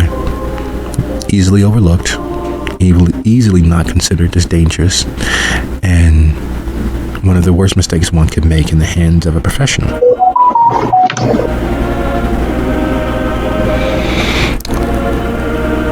Do not think that I forgive you for not returning my calls for so long. Do not think that I forgive you for being you. But in this regard, I must put away my feelings on being your anti-friend. You must work quickly, Miyuki. As a diplomat of the court, you must listen to the will of the court more so than Lian. He is merely a member, and I cannot speak against him during our sessions. I should not be speaking against him here, and so I can only say so much. The lives of your kind are at stake. He is newly wrestled full power and full confidence of vote to move into the center. He will, if nothing is done, lead us. And in the doing, there will be war and bloodshed. Do you have a proper replacement in mind? Again, there's only so much that I might say. But the fate of your people and the future of mine is at stake. As they say, no pressure. Goodbye. Understood. And to you, but one thing, if you do not have a suitable replacement, might I make a suggestion? Not now, of course. We are in America. You do have the freedom of voice.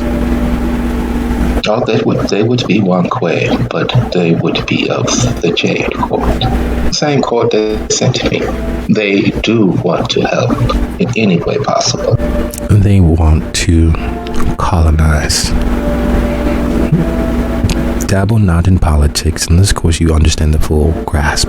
You are here to wait for an opening so that they might seize control. Have you thought on why some far-off, non-aligned court would send assistance at the mention of a loss of a Mandarin?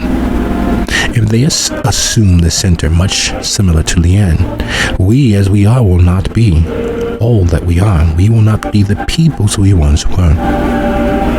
They do not wish for. You believe that. You have no grasp of the politics that are at play. The many battles lost and won on a nightly basis. The many attempts at usurping all that we have that are staved off. You are unaware as to how many battles fought in the Yomi we have managed to survive. How many enemies we vanquished. And while on the surface we are all one and the same peoples, we are Wan Kuei. The courts matter. For over a millennium, the Qing dynasty has reigned as the leader of the blood courts. Our isolation here in America does not change that. Everyone believes that the information flows from the blood courts to us. It is in fact the opposite. We are the capital city. This river that you all call the Tar is the fountainhead for an ocean. It is the fountainhead not for the physical ocean you see out there miles away, but for an ocean of chi, a dragon road. It is the start of things. And if we lose control over it, much like the Hakata and their god machines, we lose everything.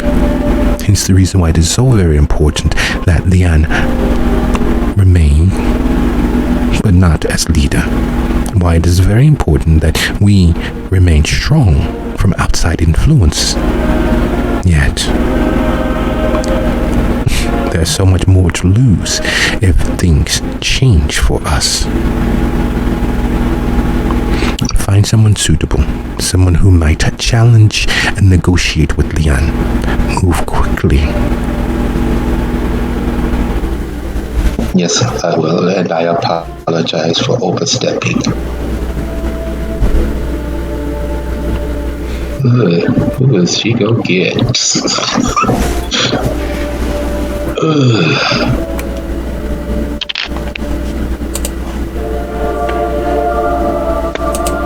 She'll continue. She'll continue to drive. Well, she'll start back driving after the competition.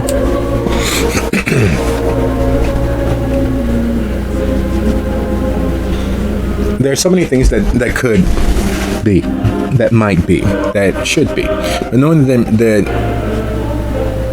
the best mediator is typically a middle of the road manager, someone high enough that their voice carries weight, someone low enough that if they go missing, no one should care overly much. But to get the ball rolling, because after all, a body at rest will remain at rest unless, of course, acted on by outside forces.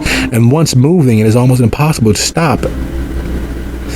So you need something and someone to get the ball rolling in the right direction, or at least in any direction.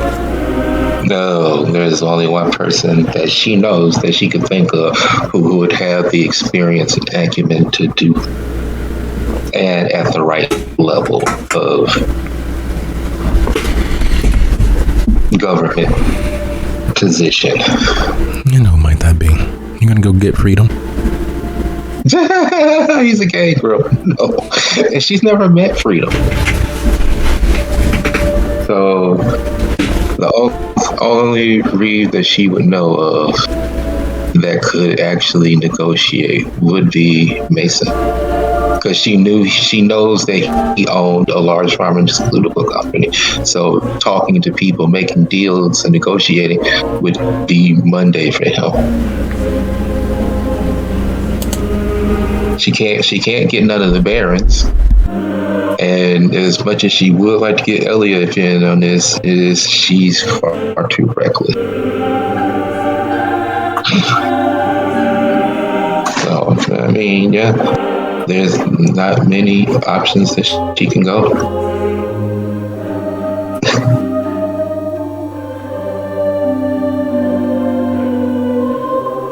Or she could try to find Tyler. She does know him as well.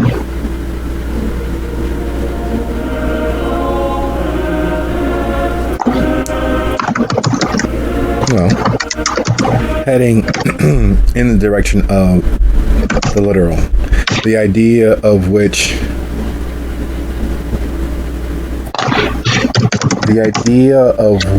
Reeve to reach out to, of which middle manager to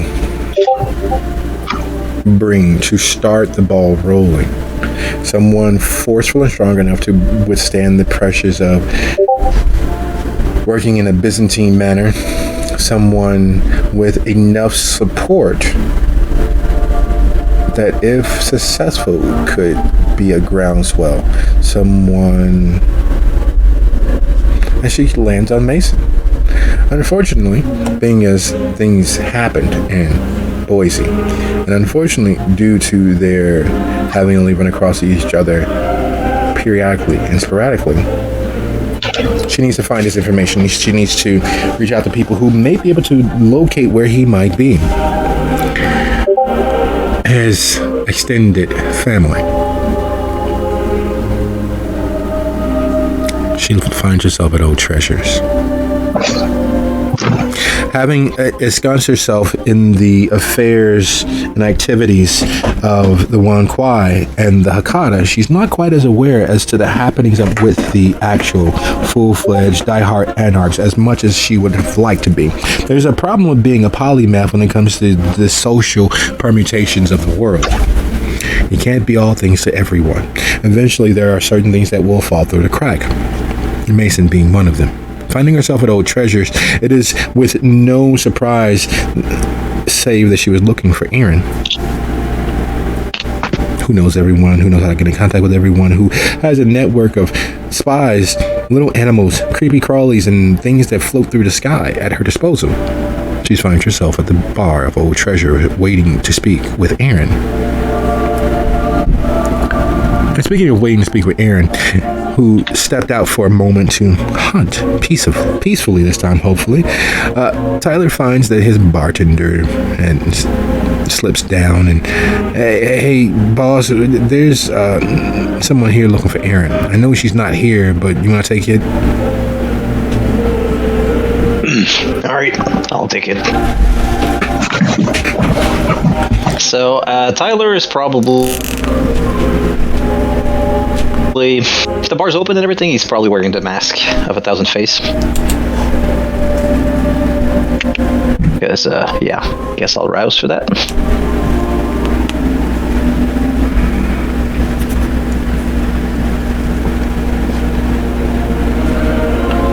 How successful? Well, that dice roll is taking a while. Because the beast wanted to Failure. wait. I'm telling you, it's in a bad mood today, man. Here goes up by 1.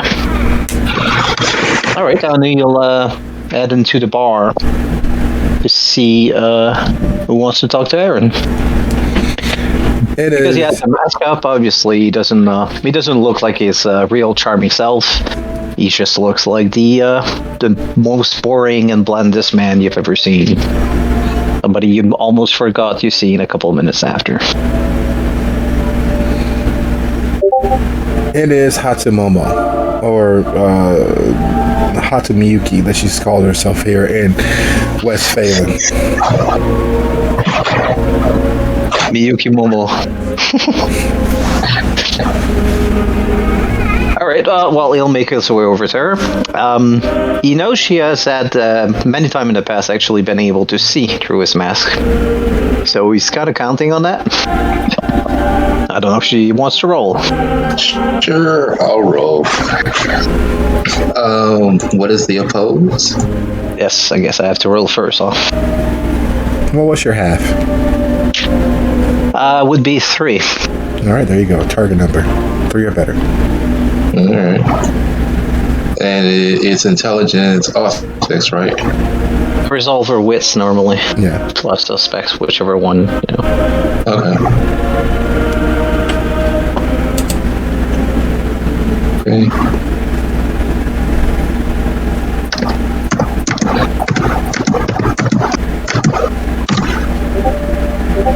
Yeah, she sees him. There you go. Tyler's handsome self comes strolling out of the back office, looking exactly as one would expect a bar manager at this hour of the evening to look like, on the surface at least. But Miyuki is able to see through such parlor tricks. Her mind is a little sharper when it comes to perceiving certain aspects of the world.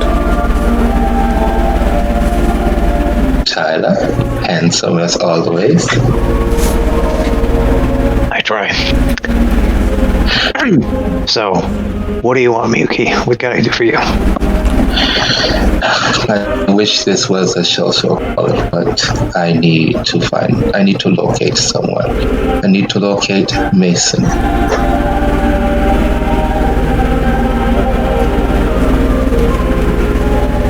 I just recently spoke to the court of the Wan Kuei. They are willing to speak to someone to broker peace. Mason is the only choice I can think of since he's had past experiences as a businessman. Unless you want to take the mantle. Well, I certainly also wish this was a social call. Especially to you. Given to our history, when do we ever get a chance to socialize? That's true. Would I actually know where Mason is? Nobody? You have an idea, and they, as a Reeve, you guys have been keeping in contact. You've been, predominantly, strangely enough, has been keeping in contact with Gio. Because he makes it part of his evening routine to check in on you at Moa Linda. Mason been busy with his sweepers and coteries, so there's a good chance that he may be out in the world, but that's not saying much. Alright, so I don't really have an easy way to just get in touch with him, fair enough. I mean, I can give it a shot. I am usually better at starting fight than ending them. Sadly. Well, if the person that is positioning himself to be Mandarin becomes the Mandarin, you would get a fight. There are forces who would like that not to happen. Yeah, I keep hearing they're pretty spooky too. Those Wan Kuei, right? Part spirit, part ghost, part demon. Quite different from us. So it's no good if we do get in a fight with them then. No, but if we do, most of their ire would be turned towards the Camarilla.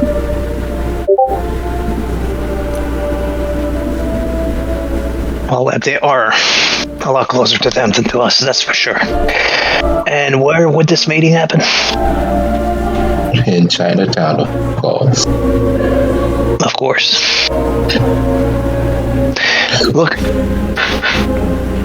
I can see if I can reach him, but he's usually gallivanting around, hunting spots lately.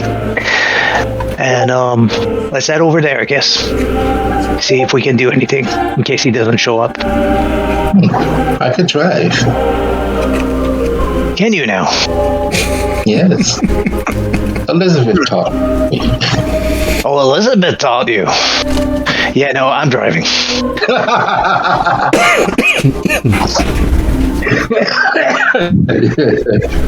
Whatever you desire. I quite enjoy driving. Yeah, I quite enjoyed not crashing, so let's go. I do not crash, thank you. If Elizabeth taught you, I don't know. We both know that she is reckless, and she cups and she does what she normally does. She cups her arms and his. You don't mind, do you, Tyler? I know you and Aaron are still very close. Yeah. But I consider you a friend, a dear friend. Well, thank you. Take care. And a gentleman, and does a gentleman not is the lady? Sorry, you cut out there. Can you repeat, please? She said, and also I consider you a gentleman, and does a gentleman not escort the lady? Oh, yes, of course. Where are my manners? So he gives you his arm. And she goes it, and she goes out to his. Would you prefer to drive my vehicle? As you wrap your arms around Tyler's, would you be so kind as to roll Resolve plus Auspex for me, please? Okay. Okay.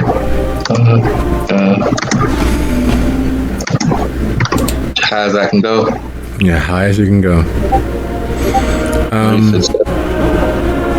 Tyler, what's your which is higher, your resolve or your composure?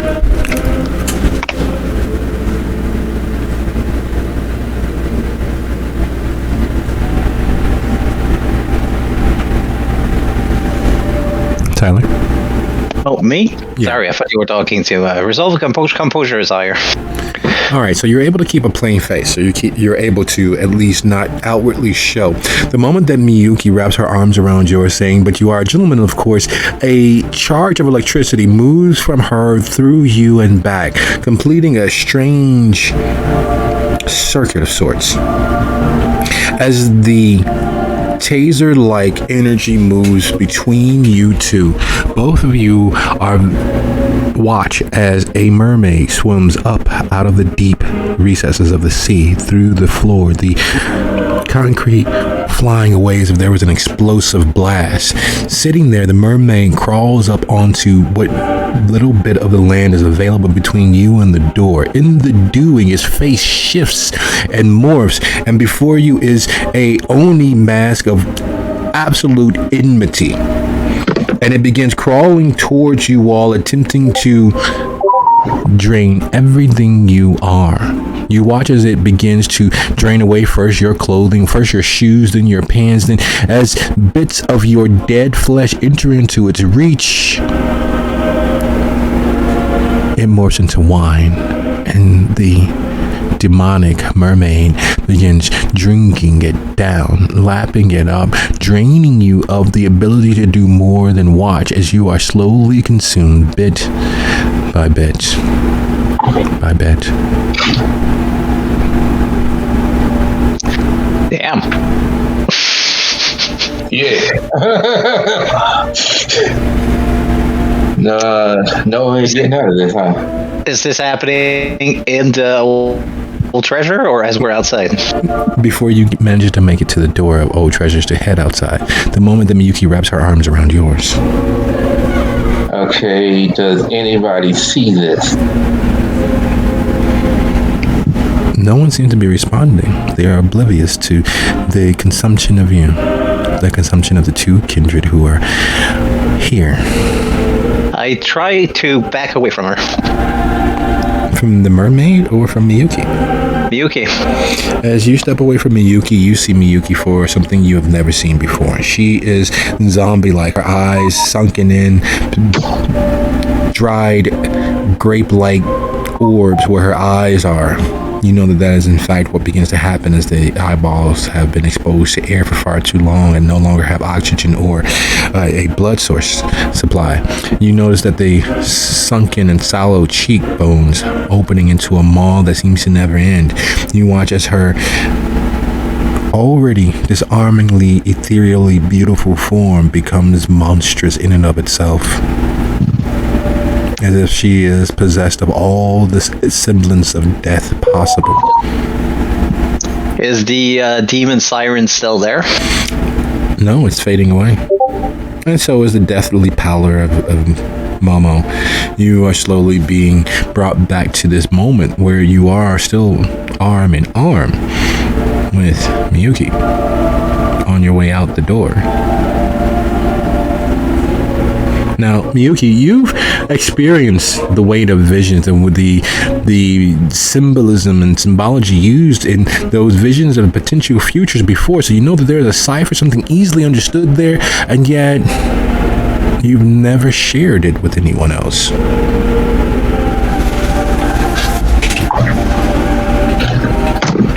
So she looks to Tyler. God fucking damn it! What was that? That was the power of my vision.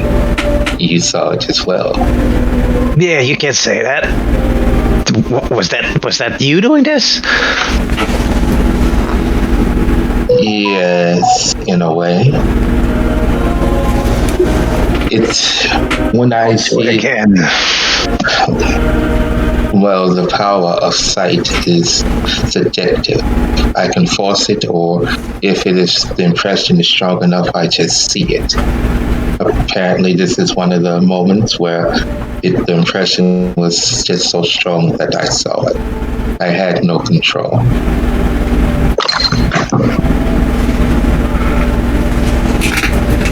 But now you do. That fucking sucks. Sorry you have to pull up with that crap. Gotta wish I could have a drink now. Well, it did save our life. It did save our lives at the stadium. Mm-hmm. That's all he says to that. As I told you, I can see the past, the present, or the future. And which one was that? Considering the fact that it was a mermaid, I honestly could not tell you, but if it was during a time before this building was constructed, I would say the distant past. Or the Wan Kuei have mermaids that can drain everything from existence. So that is possibly one of the forms that they can assume. Well, I certainly believe you when you say we shouldn't fight them then. I would not say something was dangerous. But should we be finding Mason, Hopefully my sight won't bother you again. And she won't cup us off in her arms with him this time. Shall we? Right. He takes her arm again. Just, hopefully there's not that buzz of electricity again. Although, as always, when Miyuki touches him, he has to hide a little shiver there. His beast is not immune to her charms. She's a very beautiful woman. Would Tyler like to drive her car? Yeah, it's you probably have a nicer car than he does. Yeah. That was a Phantom. It's a Phantom. Yeah, he has a Civic, so. He gives him the keys. Enjoy. It's quite a comfortable ride. It's quite a comfortable vehicle. Kind of ostentatious, don't you think? Well, I'm trying to project the air of a young, rich Japanese businesswoman. I suppose I could have done a sports car and pretended to drive it horribly, but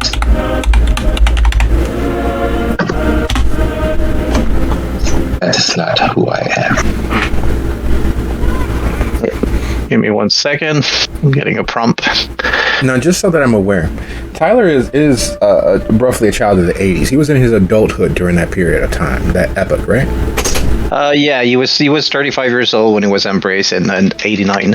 So, so he was in the craze of the multi-produced volumes of D'Euler's Book of Greek Myths. So it was one of those things that was everywhere during the 80s. It was the new hot thing, exposing children to the myths of the past, while always also here in America promoting the idea that the Bible was 100% factual. We were a Christian state. We were beset on all sides by mythology and mythologized ideals. So mythologies and their symbolism and their symbology, something that is there on the tip of his tongue nearly all the time. It's one of the few nerdy things he happened to be caught up in the middle of to understand on some semblance of a level. Quiet as kept. He hasn't told anyone, but occasionally he actually watches and reads that children's series, Percy Jackson and the Lightning Thief. He doesn't tell anybody because, well, that's a dirty little secret. The fact that he reads, and two, that he actually kind of digs that whole Greek Roman mythology shit. Not the Percy most Jackson, really. You're doing me dirty there, for sure. not the most badass of things that he could do. It's such a guilty pleasure. He doesn't keep any of the books inside either Old Treasures or his Haven. He will occasionally, swing by a library and grab a book and put it back when he's done several days or weeks later. But mermaids, the common idea of them are from Hans Christian Andersen, which he based off of dryads and naiads, water spirits from Greek mythology. It's not too far of a leap. It's not too far of a connection of dots. Onis mean demons or fiends. And it's just so with his criminal connections that he is aware of one location in all of Westphalen that is even remotely connected locally with mermaids. Something that has been in existence before Old Treasure was founded in Boise. Something that's been around forever. And where would that be? The Fiendish Naiad Coffee House. The Demonic Mermaid. I'm also getting some flashback here because there was a whole thing about what's the name of the god of wine? Dionysus. Mm-hmm. Yeah. Last time it was cult bullshit. This is Wan Kuei stuff, I would think. So. And the difference between a cult and an organized form of worship? There isn't really one.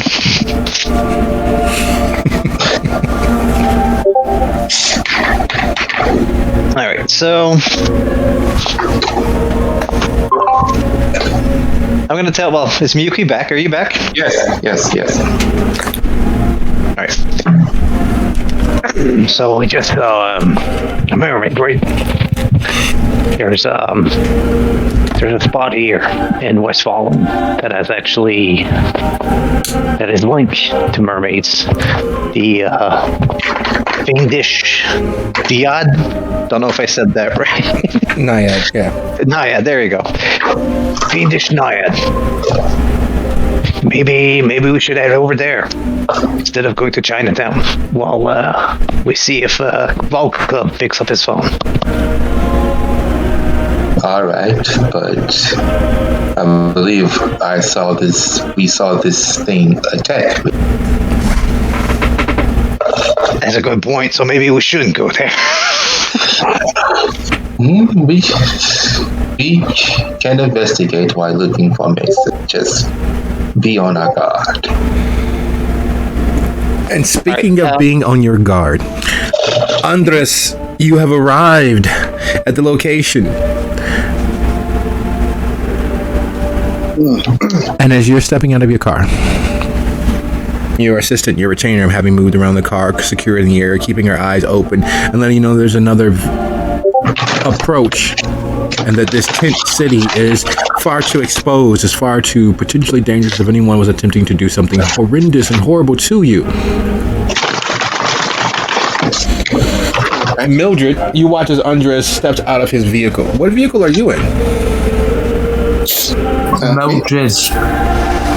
Mildred's vehicle is a very out on the outside it's very old, a little bit damaged, but it can pass as a moderate vehicle. But on the inside it's very very richly painted. There's a lot of modern and on the inside that makes it very luxurious. So witnessing this vehicle approach, Andres, and seeing the person behind it, for the record, has anyone actually blushed for the evening? We know that Beatrice is, but of Andres and Mildred, are there any of you that are not blushed? No, Mildred would be blushed. He be blushed, Joe. Elias is blushed. Andres be blush before you left. The intent was to be blushed, yes. So you all are arriving right where Darius sent you all to find a all too human-looking Darius waiting for you all to disembark.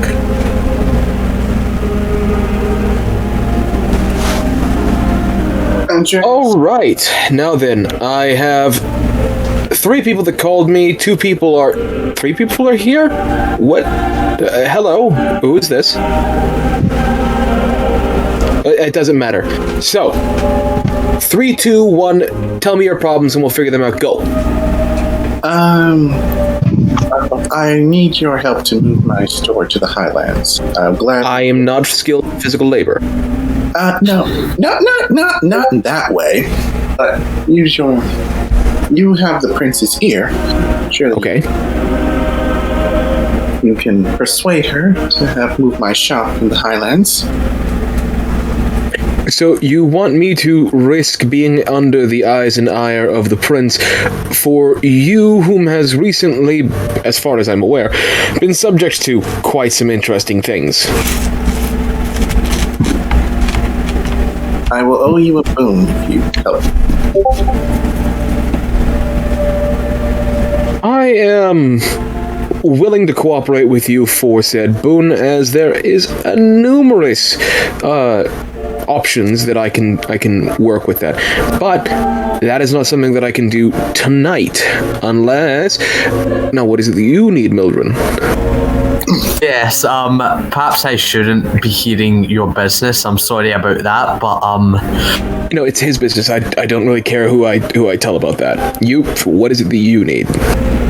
what I need is I found some information that I want to investigate, and as a coterie, I want to unite with our other members, Beatrice, and I believe your child from Elysium. Okay, yeah. They messaged me. They said that they wanted to talk about a book, but that they were gonna make a pit stop. They didn't say where, but I mean, we can. What is it that you need to investigate? So I was looking. What's Andres? What's up? Do you want me to step away? Because I'm not in your coterie, nor in my... Well, this is business being conducted for the sake of the Camarilla as a whole. As a member of the Camarilla, this is done for you. As such, I don't really care. If you want to act against us, that's fine and dandy, but... No, I was going to step away, let you two talk if it's private. Now, your business, you came to me, was so that I can talk to Savine. I was planning on doing that eventually anyways, but right now I'm handling this Wan Kuei situation. So, I mean, if you want to come along, have at it. If not, we'll sort that out later. Sure, I'll tag along. Okay, now then, Mildred, I repeat, what is it that we're investigating specifically? Okay, so I was looking online in the internet and discovered something interesting about... There's a lot of interesting things on the internet. Yes. Well, that is true. I've learned that recently. But I have discovered some information about the immigrants in Westphalen, who I think could be... There's this dynasty known as the Shang dynasty. Okay. I was researching it, and it seems that there are some commonalities between the Wan Kuei and Chinatown and this family, and I want to investigate the architecture, and I feel like it would be beneficial for us all to do so. Gotcha. Well, beyond, their previous leader being a gentleman by the name of Grandfather Sheng, Sheng has been known for imports and exports and various enterprises in every neighborhood of Westphalen. There's, not one prone to coincidence. It does stand out to me. Any particular buildings that you would like to investigate then? Or are you simply saying that we should go investigating every building named or owned by Sheng?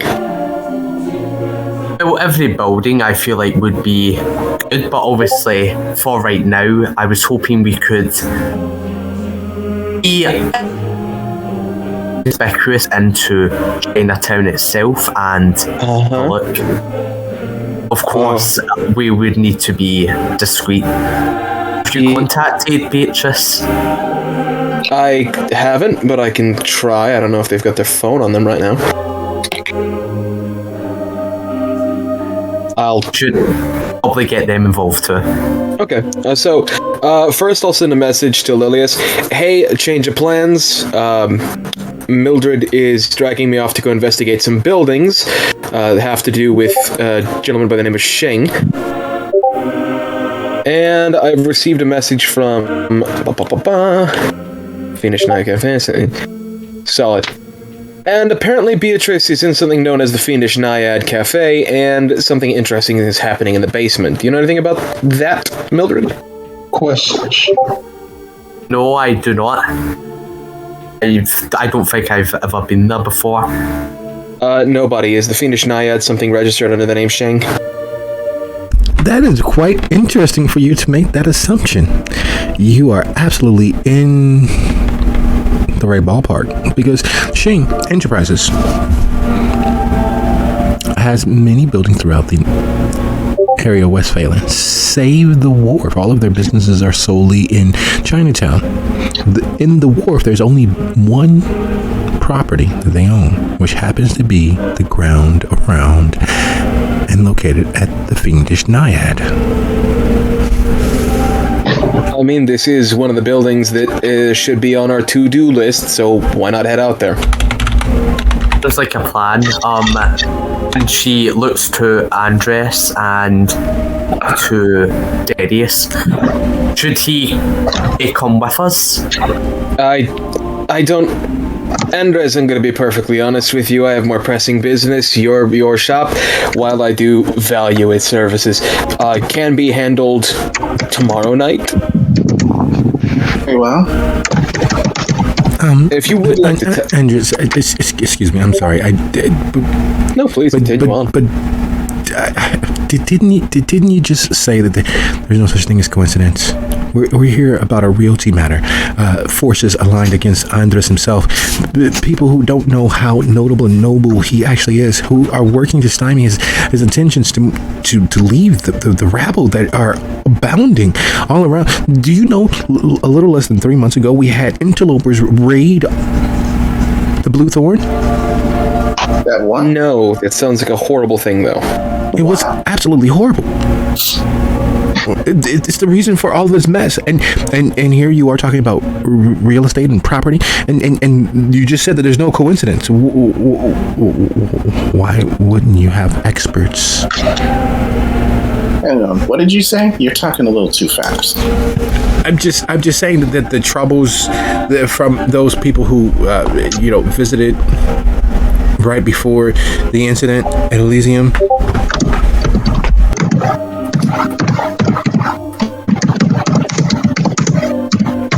I mean, if she's saying she wants you to tag along, I'm more than like I said, I don't really care, but the whole... Yeah, then, let's go. What's the holdup? I'll follow you. Awesome. Mildred, you lead the way. You know where this building is. Right? Really? Yes, I do Mildred. I'm sorry, nobody does Mildred. Well, the Fiendish Naiad is one of the few places that are it's comfortable. It's a good place to read. It's a good place to relax. It's a good place to take in the occasional karaoke band and just while away the evening. The feeding is always good. No one that you've had the opportunity of coming near and feeding upon from the Fiendish Naiad have ever been in a bad mood. Mildred turns to look at Darius, and with her motherly smile, she says, "Yes, that will be fine. I can lead you over there." Wonderful. Awesome. Then I will trail behind you, and Andres trail behind us. Yes, I will follow. All right, convoys. They historically turn out well here in Westphalen. Let's go. Just in case, are you two armed? I have arms, yes. Do not believe in arms, but I do have ways to defend myself if need be. All right, I have a knife. It's about the closest I'm going to get to armed. Don't worry about it. I know how to protect myself, relatively. All right, I got my Kimber 1911 and my dagger. Please don't shoot. Just last resort. Okay. It's a last resort, but it's just in case. I do know how to defend myself. Okay, good.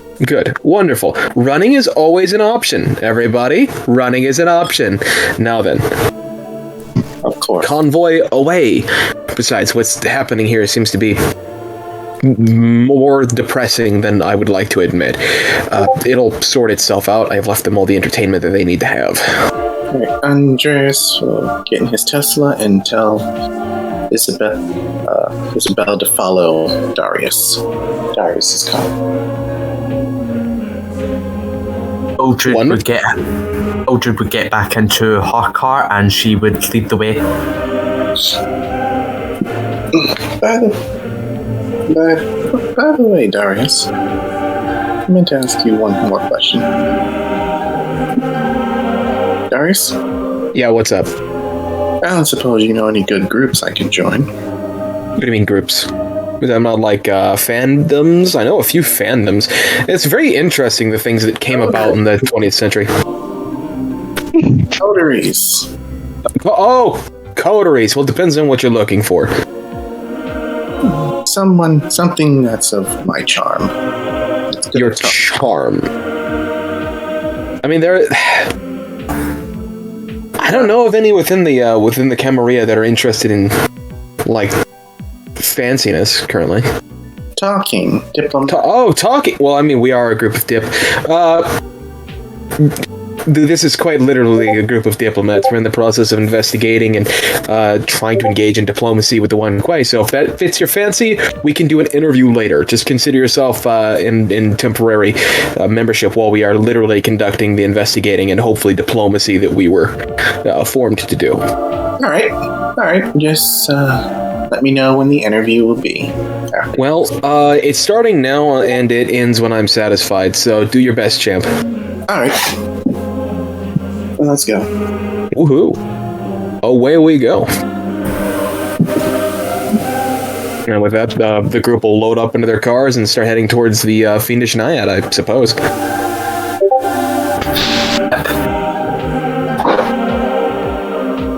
Any opposed, or are we good to go? Hi. Hey, look at that. Tyler, get the fuck out of here. You're not here. Go on back. Go deal with your ghost mermaid, damn it. I was just trying to help.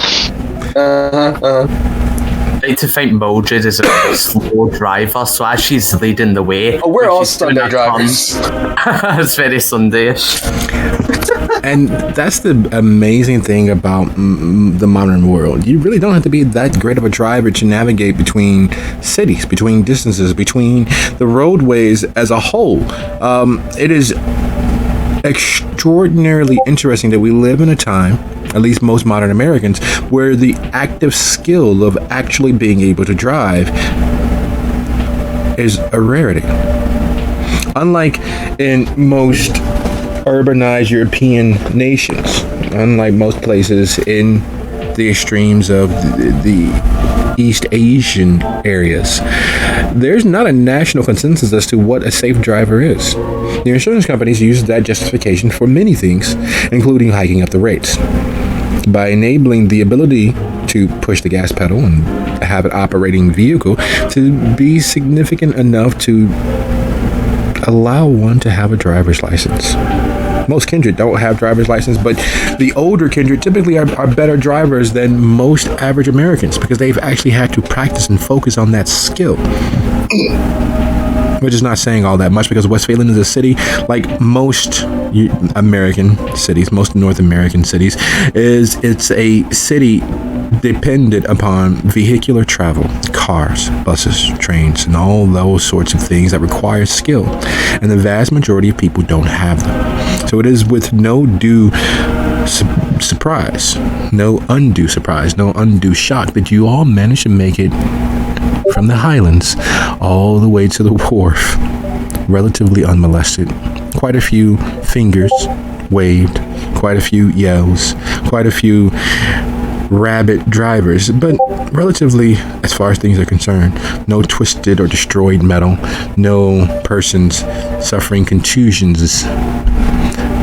You arrive in the wharf. And speaking of arriving in the wharf, the Fiendish Naiad is one of the older buildings here.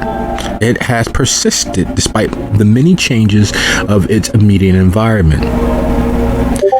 Beatrice, trailing along behind the passel of musicians into the dark, finds that the stonework here, there's no other way to say it, is quite fucking spooky. It looks and feels as if the stonework has a warmth of its own, that the moss and lichen growing over it is due to the walls sweating. It is as if this place vibrates with the hint of actual life, and that life is something that she's not accustomed to in things that should be inanimate. And as she descends further into the dark, following the lightly bobbing, faint glow of illumination at the head of the line, the light in the distance, which she had not noticed until a few seconds ago, suddenly becomes overwhelming. It's bright orange and red flickering, a clarion call, drawing her feet forward. And even though there's a sense of foreboding, as the darkness has been so overwhelming for so long, she finds herself drawn to it. The music that she heard upstairs, the music that she's heard from these musicians, is seemingly coming from within.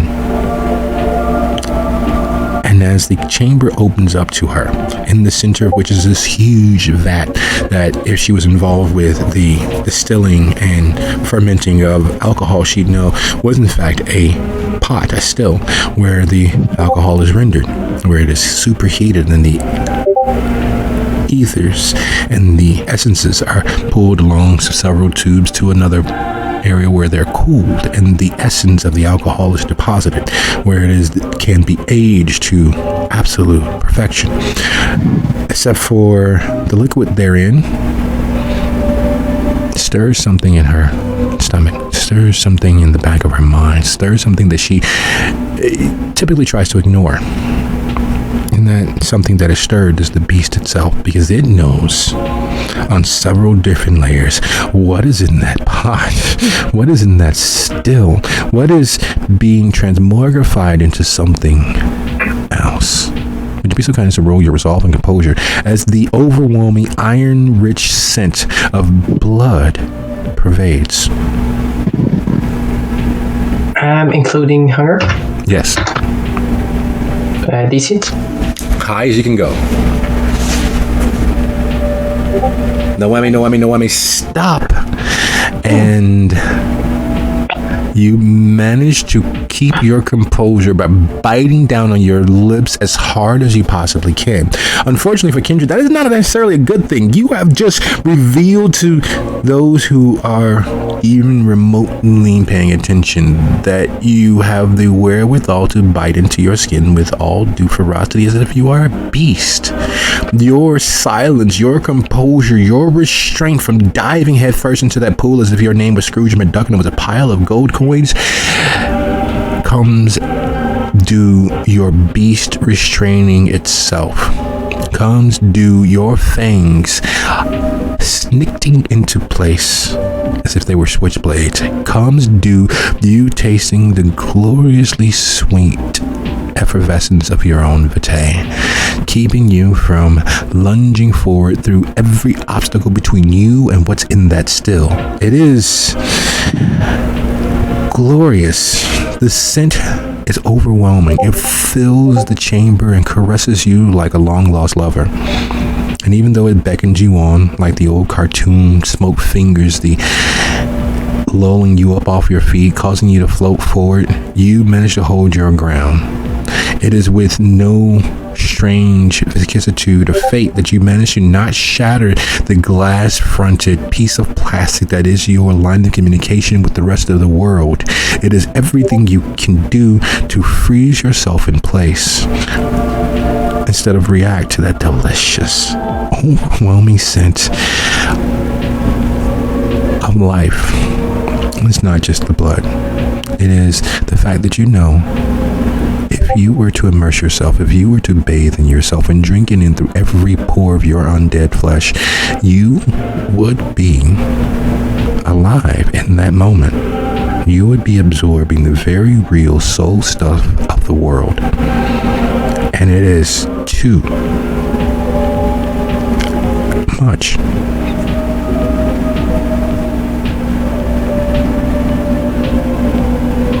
Okay, and so there's passing of blood, is that it? There is a roughly 300-gallon still made of copper, hand-beaten and welded together. The rivets look older than the average age of the President of the United States. The area around it is built as if it was an ancient castle from the dark ages of Europe or from the relatively enlightened period elsewhere in the world. It is a place that speaks of age.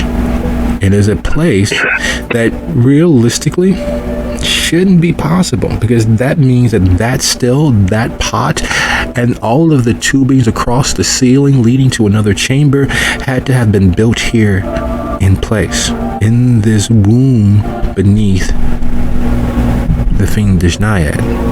The steps that you traveled down unbeknownst to yourself, the stone walls old enough that they seem to sweat as if they had a life of themselves. It speaks that there is something older beneath the bones of the city, older than the idea of it reinventing itself with each epoch, with it becoming more and more of the Westphalen that you know today, as if something, not simply the dead bones of the past, are holding Westphalen aloft.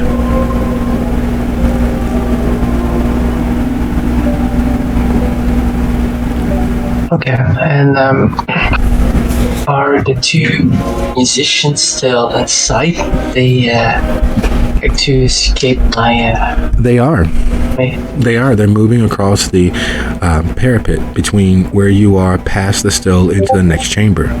But the idea of that still of blood, that pot of blood that is huge enough that you could swim in, is all too alluring. It is all you can do to not leap inside of it. You know, if you grow closer, if you walk closer, there's a very good chance that you would have tried to bathe in all of that life.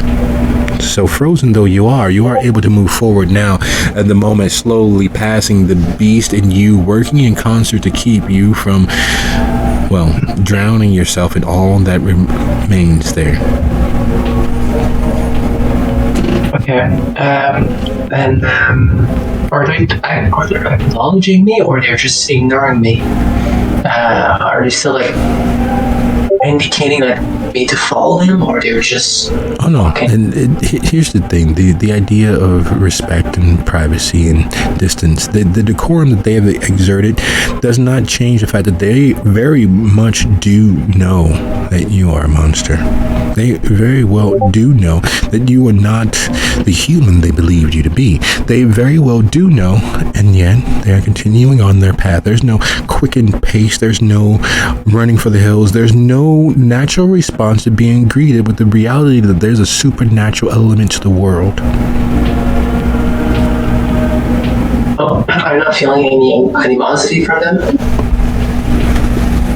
No, just the absence that was always there.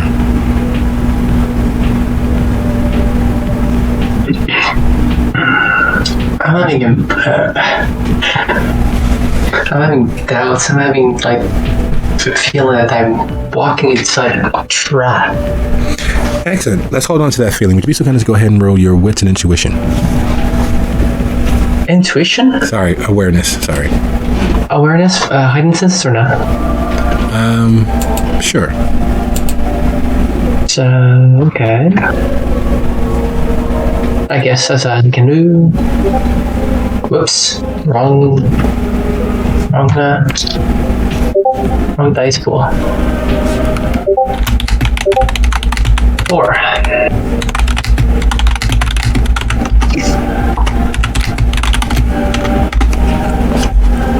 Four successes.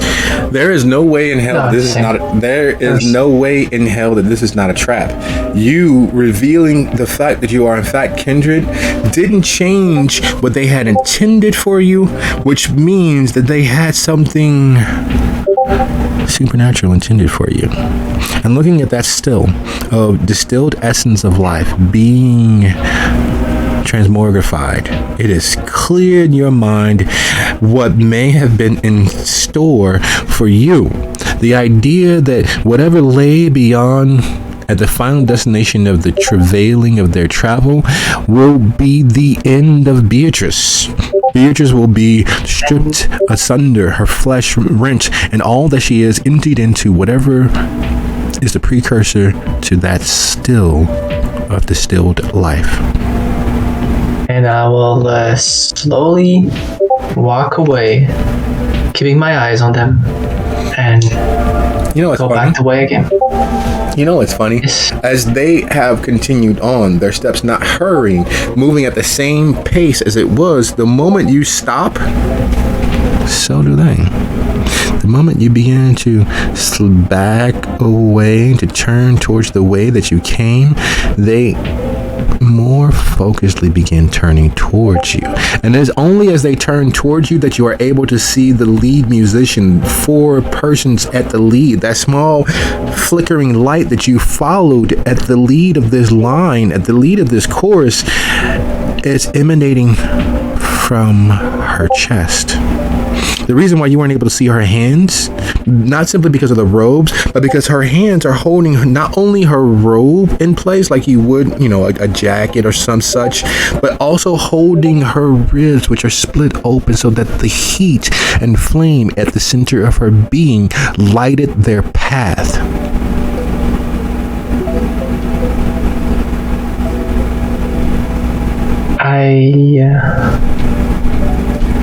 Well, they'll keep on walking backwards, looking at them in their eyes. And just... You don't have to go. There's much more we should show you. Come, my friend. And they begin closing the distance. Their pace a little slow at first, but as you seem to be determined to back away, those slow, steady steps, like you would a person who's threatening harm to themselves, become a little quicker, a little more incessant as they begin to close the distance between you and them. But you don't have to go. In fact, you should come with us. The dark is no place for you. Come. There's much we can show you. Well, I'm looking at this place. I'm finding it so impressive that I want to be able to share with my friends. Oh yes, your friends. We'll bring your friends to you. We assure you that once we show you what lay beyond, you will not want to leave. I understand, but what I would like to offer you is go right now and get more friends for you. No, come. Let us make you comfortable. Let us make sure that you have all that you might ever need. Come, find out the source. Come with us. Come on. Come, my friend. No, don't go back. No, not a step further. Freeze. Beatrice is going to roll your resolve plus composure, or if you have dominate, resolve plus dominate. Your DC is 2.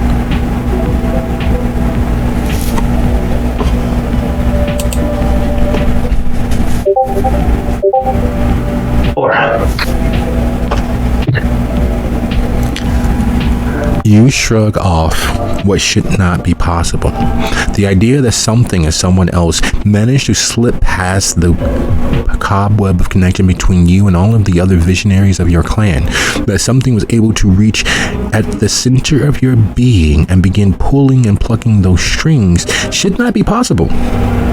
Yet there it was, a simple command issued through conversation that nearly had your feet stop moving.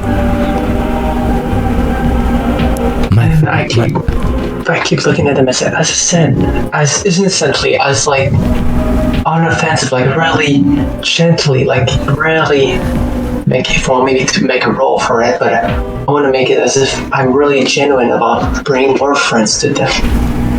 Oh, okay. A lie. Lovely. But do you happen to have all or any other presence discipline that might help? Excellent. In that case, go ahead and roll your charisma and subterfuge.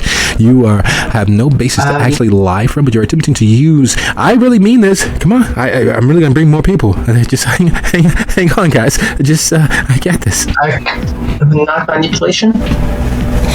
No, you don't have, the idea is to capture you, and while you're offering more, they are pretty sure that they can lure others down here.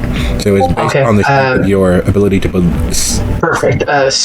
Would subterfuge, specialization, innocence would work? Would help? Yes, actually it would. Okay. I will search. Yeah, so I'm good. DC? That's high, I guess. As high as you possibly can. That will be 8 successes. 8 successes, my friend. Very good for you. Very good for you. And no messy though. A critical, but no messy. There is something in the ineffable quality of your innocence. The fact that you seem unknowing. The fact that instead of the raucous, over-the-top shaking of disbelief, the fractured state of your mind and your ability to see so many multiversal events happening all at once conspire against their better judgment. And their better judgment is you very much need to be where we are taking you, but that you're so naive that you're willing to help. You're so naive that you've been fooled by their own act of innocence. You're so naive. Very well. Huandang will help you and escort you back to your friends. Make sure that you return quickly. And just like that, the middle musician, the one that was playing the guanti, moves forward, and you realize why he was so, in fact, adept at playing, even though it was only so few strings. His fingers, each of his fingers are equal and equidistant to the length of his forearm, from wrist to elbow, allowing him a extraordinarily manual dexterity. That's the reason why the music was able to speak to you on such a deep and resounding level. The preternatural skill on display was something that you wouldn't have noticed, and you didn't notice until now, meaning that somehow in the distance between the upstairs and here, the illusion of them fell away, and they have not realized that you've pierced it. Your innocence acting as shield against their own ability. And as you will head back through the dark, it is far more overwhelmingly oppressive without the light shared by the lead musician. And as you are nearing the top of the stairs, speaking of nearing the top of the stairs, Lilius, research. There is a truth in the acceptance that anything and everything is possible. There is a understanding of the world through the small details of fact, not truth, because truth is subjective. The facts can be manipulated based on perception and based on individual truth, but the facts remain.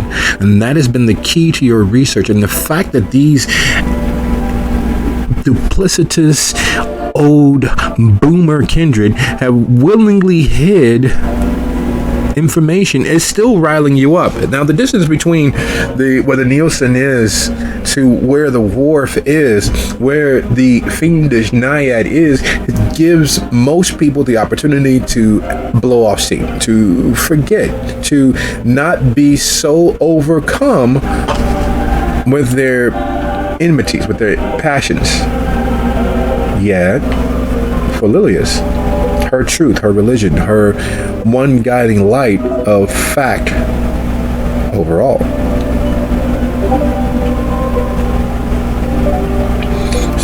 is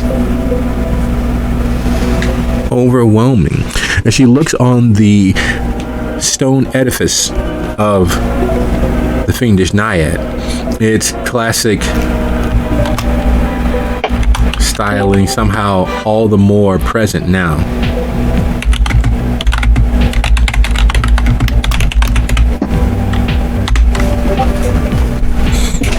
It's the sort of place where you are absolutely positive that good times, good feelings, and great coffee abound. Even with the scent of Chinatown so close, the scent of 3 and 4 spice, the scent of seafood, the scent of a strange element of exotic life between the mixture of all the spices abounds. There's nowhere in the wharf, nowhere in this area where you would not be privy to that scent, and somehow it takes a backdrop to the element that there is fresh ground, fresh brewed coffee, hot and strong, and of various different origins. Like, you can sense as a kindred the difference between an Argentinian grown coffee bean versus a Brazilian born coffee bean, or a Colombian born coffee bean, and yet those scents meld and merge in such a delicious warmth that it's like someone is drawing you forward.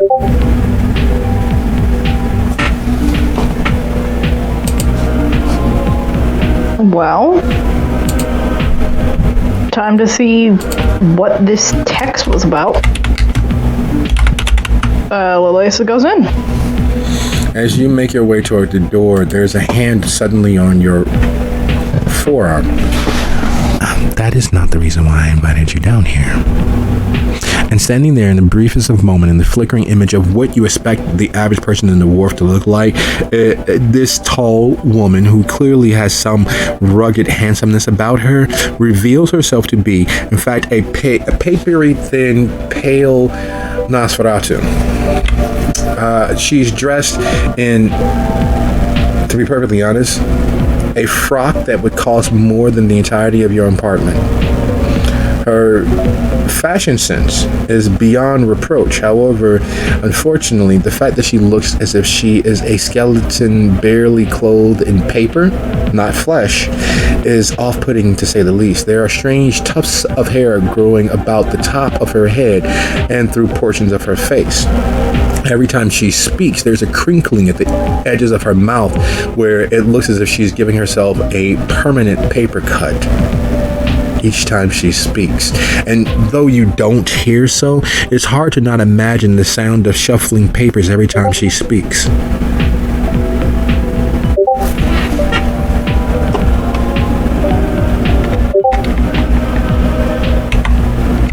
I'll say this much. First things first, Lilius gets scared the shit out of. Because all of a sudden someone just grabs her and just like, that's not why you're here. And then Lilius calms down. Okay. Why was I invited here then? Because you're the child of Hussein. And, well,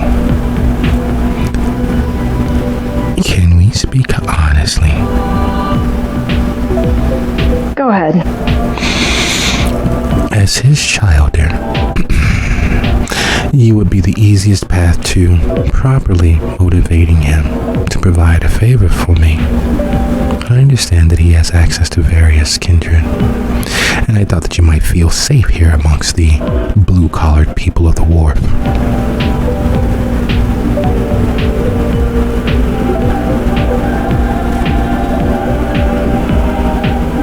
I'm sorry, my first instinct when it came to, because I'm used to playing D&D, is just like, can I roll it right?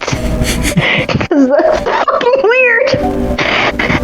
I understand kindred are inherently fucking weird, but this seems above the usual amount of weird. Excellent. Go ahead and roll your wits plus insight. Okay. And that would be... Give me 1 second. I do have a call. Go ahead. While he's distracted, I just want to say one thing. Fucking boomer kindred, are you kidding me? What?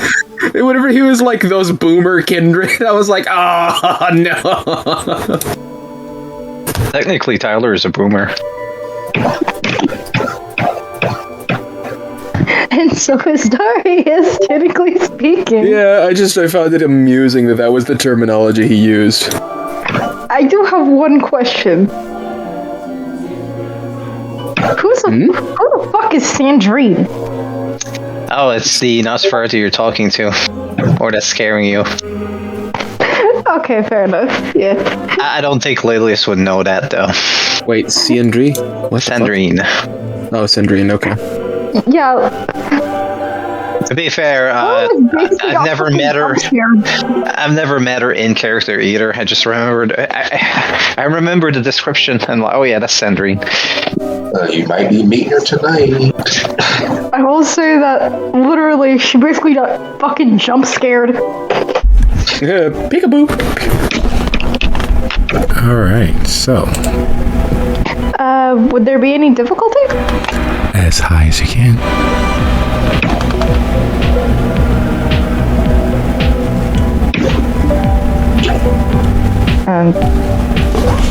Sorry, I guess I'm just like,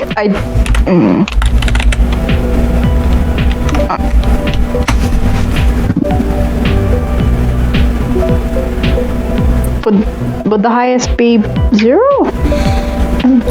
No. Just roll and then tell him how many successes you've got.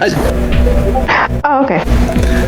3. Son of a fucking bitch. It's one of the reasons why you stayed the fuck away from Darius. Why you rely on fact. It is clear as fucking day that this walking, shambling horror of a kindred has intentions that have nothing or should have nothing to do with you. You are being used as a pawn to get next to something that Darius has clearly laid out months ago, because there's no way that just out of the clear blue some walking freak like this would. You son of a... I fucking hate Darius. Love you too, baby girl. Him and his machinations. Not everyone deserves to go through the gates. Not everyone deserves to be enlightened. Not everyone deserves to be free of their own prisons. Yet, oh my god. Holy shit. I'm sorry. Oh, fuck. I'm sorry, but the way you described it fucking killed me. Continue. And here again is another sad, pathetic person who has been swayed over incidentally through something that you are sure that Darius has planned. You are sure that his efforts are now paying dividends and fruits months later, and they have nothing to do with you. You just want the information. How fucking dare he? Yet again, you're being dragged away from something important to you to what? Take off your shoes and walk in the grass? What the fuck, Darius? It truly is the worst.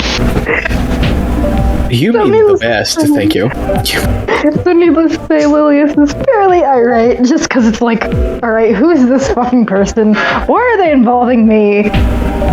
What the fuck did Darius do this time?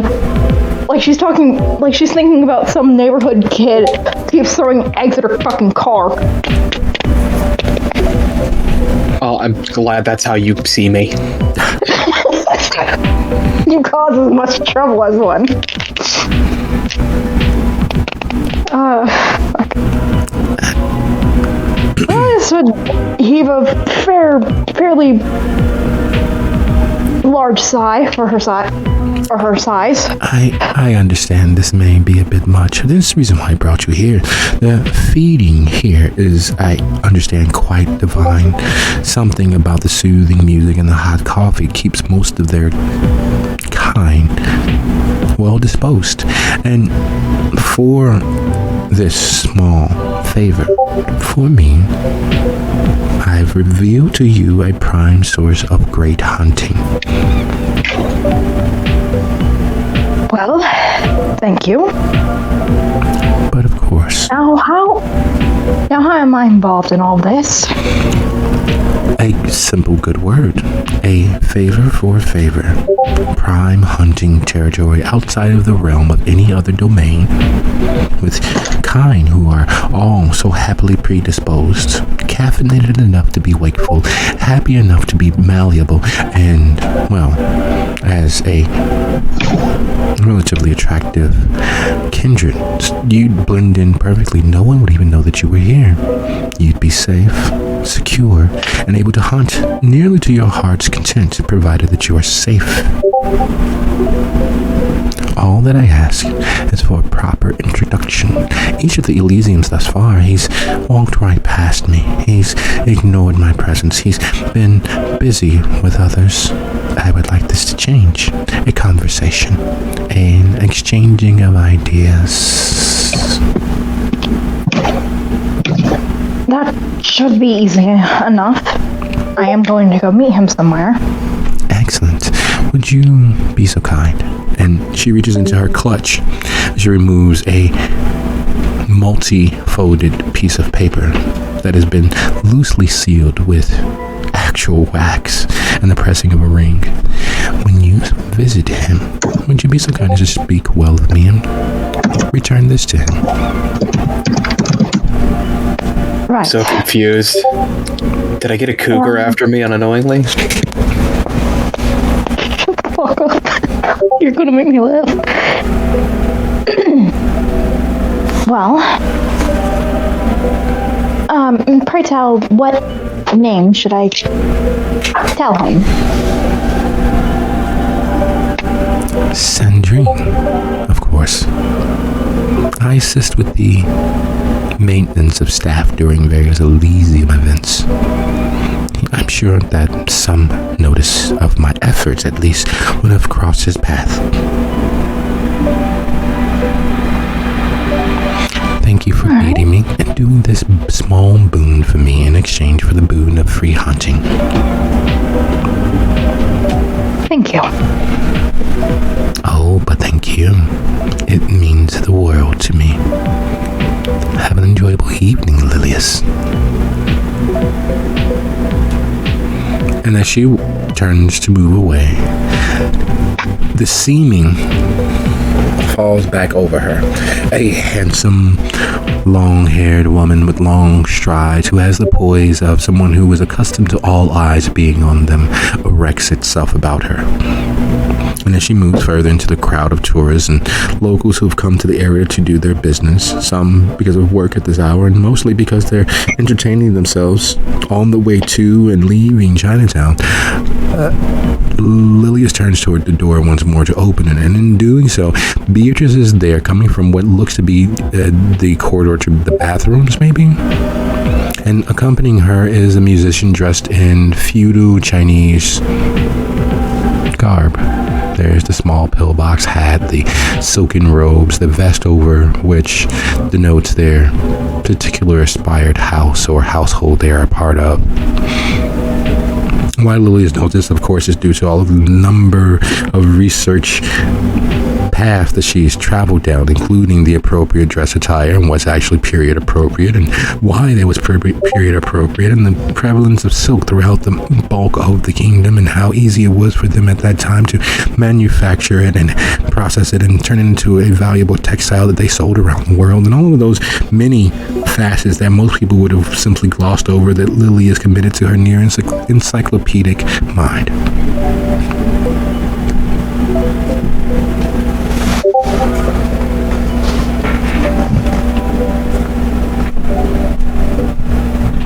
Sorry, didn't get my cue. So is he literally following me up to the door, or is he just following me up upstairs? No, he is following you all the way out into the public spaces where you initially saw them, where most people seem to not be paying all that much attention to either him or you.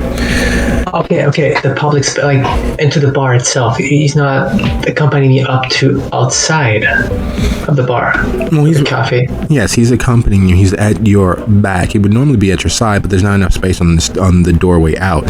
So of course he opened the door and allowed you to leave, step out first, and he's following you up into the public spaces. And as you enter into the bar area where the guests are milling about and enjoying their cups of coffee and enjoying their books that they're reading, enjoying playing on their phone, you look toward the door and know that there's roughly 20 paces to be exact. If you run toward the door, it's 20 paces. And you're doubtful that anyone would stand in your way, but he is right there. And looking toward the door, you see Lilius. And she's opening it and stepping in. I'll keep on a casual pace and just going through the door and turning back into the musician. Like, thank you for the tour. I'll make sure to respect our promise. I'll go do that. Oh, no, we thought you would call them here. Tonight's tour is a special occasion. It is something that is once in a lifetime. You will enjoy. Would you be so kind as to roll your Resolve plus Composure or Resolve plus Dominate?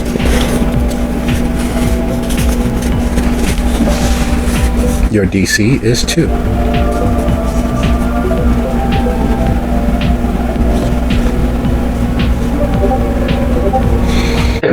And there it is again, that small strumming of the chord central to you, that string that connects you with the world around you, that defining facet of your will being lightly plucked and bent towards their end. You feel it far stronger now, and it's a little more difficult to ignore and not succumb to, but you know that you must, and so you do. Since I don't want to disturb everybody inside, I'll go and call them outside. I'm not so very agile with those electronic devices, so I'll just be sure to not disturb anybody here. Oh, no. So I'll be of course. But we do have a private phone room, and he points down the other hallway moving towards the back of the building. right this way. There's several rooms where you may have a private phone call. I'll go outside. I feel like taking the outside air is always nice. I'll be right back. And I turn slowly towards the door. Slow pace, casual pace. Not as if there's a creature trying to hack me or kill me. Lilius, Beatrice is moving directly towards you. Lilius just gets out of the way. She's still kind of weirded out by that whole fucking interaction. And she's kind of stewing in the fact that, of course, it's fucking Darius that gets her into this bullshit. So when I do cross Lilius, I'll try to, how do you say it, just bump into her, but not trying to bump into her, just trying to avoid her. At the same time, just if I can slip a little whisper in the ear, follow me, and then go outside. I don't know if you want me to roll for something. Oh, definitely. Are you trying to keep anyone else from noticing that you're whispering in her ear? Excellent. Yes. Would you be so kind as to roll your dexterity and stealth? DC? As high as you possibly can. I had 3 successes. Excellent. You've never been as stealthy or sneaky in any time in your life. This is the absolute best example of how quiet and skillful you can be at hiding your intentions. Oh, that's what I'm telling her, to come with me outside with a quick whisper, come with me, and then just pass by. And then afterwards, after bumping her, I'm sorry, and then keep on going to keep on the masquerade.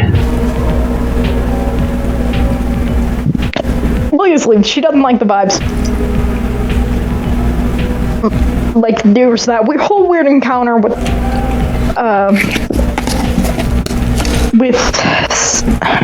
Sabine? No. With Sandrine? Sandrine.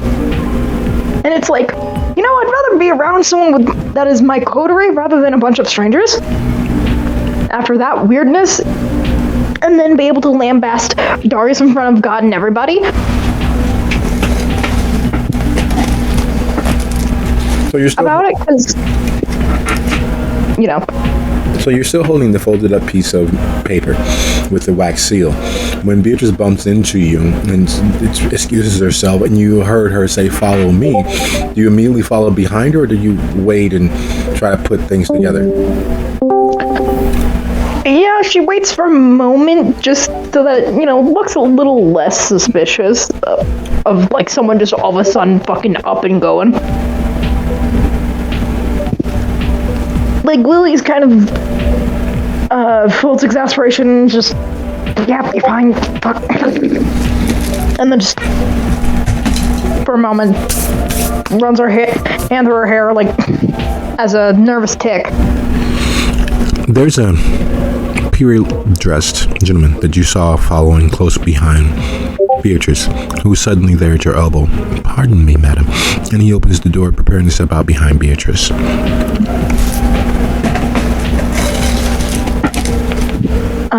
You're fine. I'm also going to be waiting outside. Oh, of course. Well, then after you. Just a moment. And she kind of stays on the periphery of... she doesn't go right next to Beatrice immediately. Because,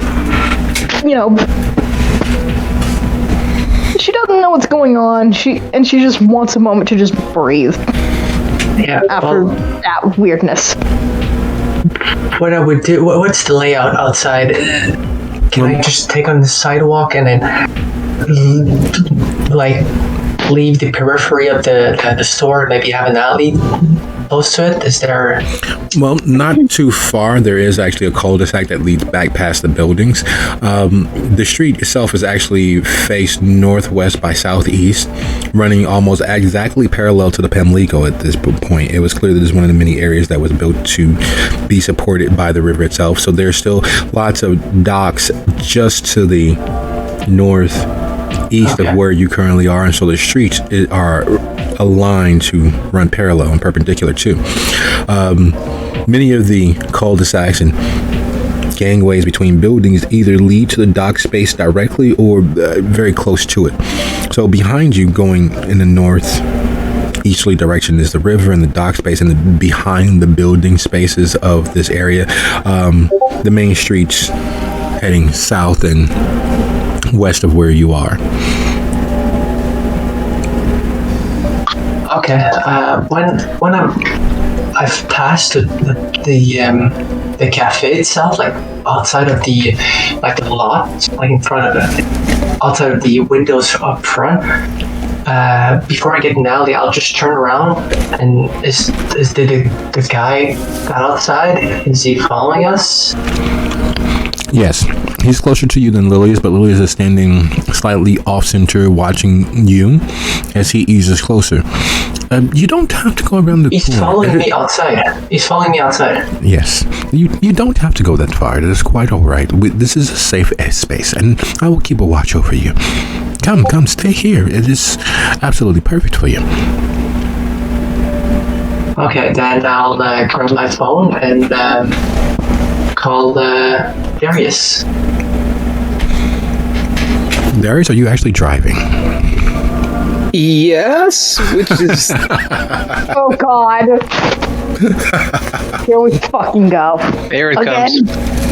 comes. Do you answer? Hey, look. Well, of course, I'm not used to this whole driving thing, and so I don't know exactly how to be safe while doing it. Jesus Christ. Excellent. Go right ahead and answer your phone. Darius Estienne speaking. How may I help you? Hi, it's Beatrice. Yay! Another color. Yeah, I don't know if you received my message. You know, we're on our way. Why? What's up? Well, I just wanted to confirm that this place is real interesting, and we need the whole crew to come. I hate you so much, Nova. Where's the where?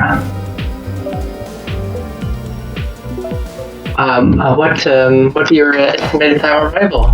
As you're talking, you hear the sound of metal screaming in pain. You hear a shearing that sounds as if Superman decided to swoop down at that moment and tear Darius' car in half. The crunch of metal and the breaking of glass is hard to ignore. As you're speaking with Beatrice, it is with all due shock and surprise that you find out that older cars, instead of your current, modern, easily missed vehicle that allows you to blend in almost anywhere, is not quite as sturdy as Mildred's older model luxury vehicle. You go to brake while listening to Beatrice and run full stop into her back end. And you find out that the modern technology used to make the standard car in its crumple zones are no match to good old-fashioned Detroit murder. God damn it. What is with you and your hatred of... Why do you hate cars, nobody? How many tracks have you been in?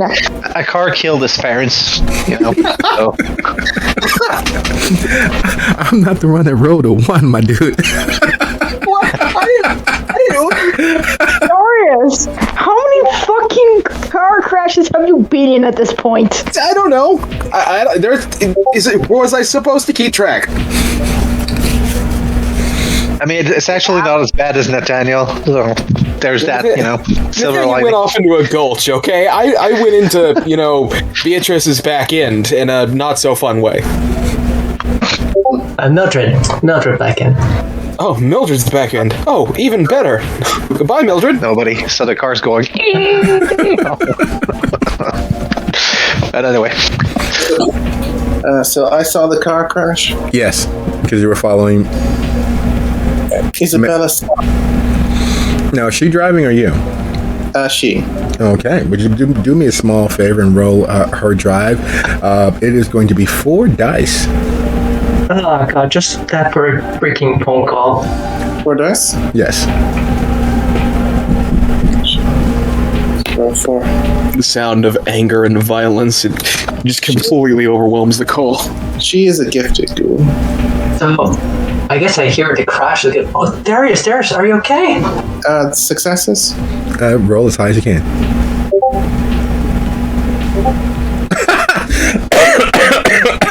Not only does she manage to avoid the sudden stop and collision of Darius and Mildred's vehicle, she swerves around and pulls up absolutely spit spot next to, looking out of the driver's window at Darius on the phone, shaking her head.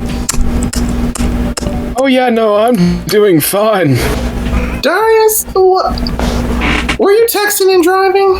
I was calling and driving, completely different. It's not my fault. You hear me on the phone like, Darius, are you okay? Yes, I'm fine. Financially, on the other hand, maybe not. Can your car still run? I mean, I don't know. Do you think do I look like a mechanic?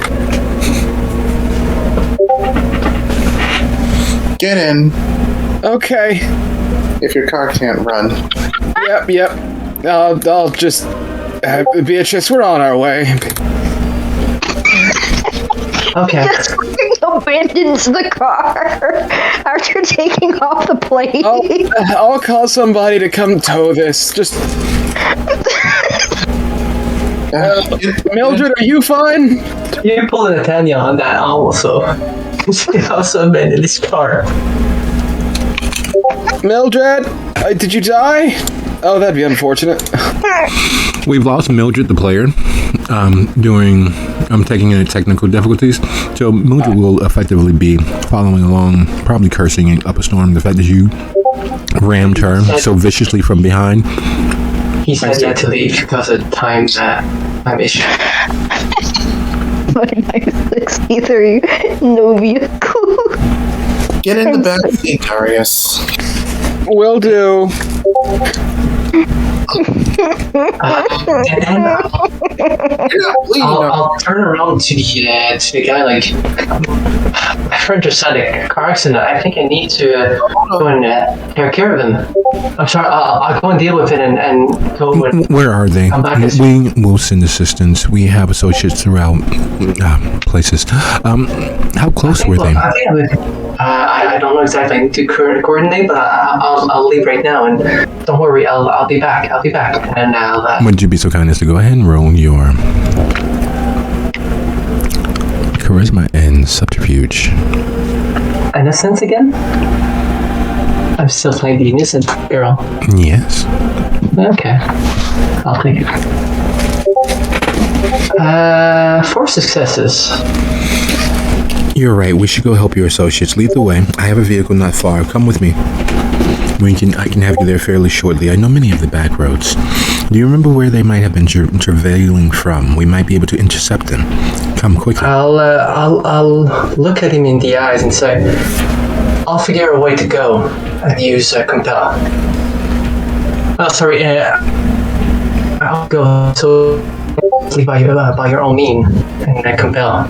Hoping so, like turning the leave as the word that I use to compel. Okay. That being the case, would you be so kind as to go right ahead and roll your manipulation plus dominate? Your difficulty is 3.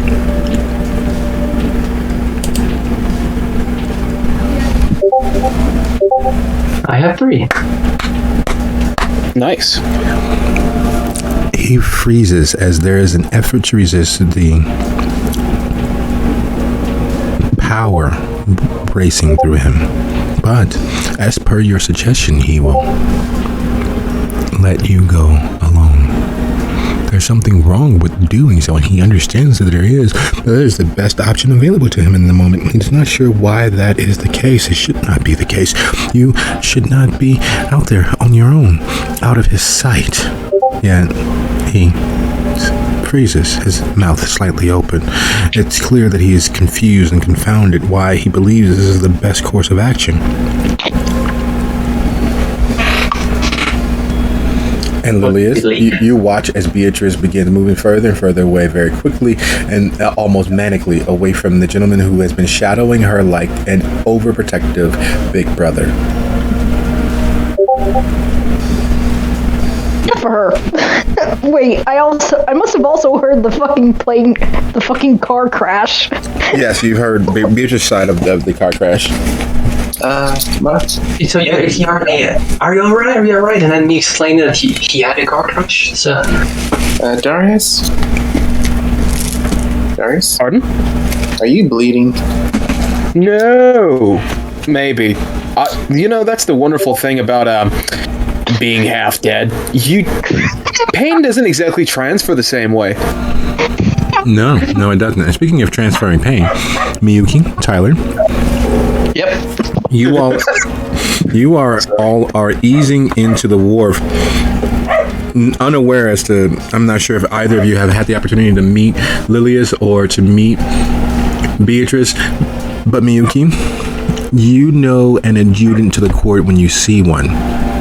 You know a servant to the court's will when you see one, and the fact that a servant to the court is this far from Chinatown, that a servant to the court is on the street invisibly to the people around them, it's like seeing a shark walking across your path in the forest with a gun and camo.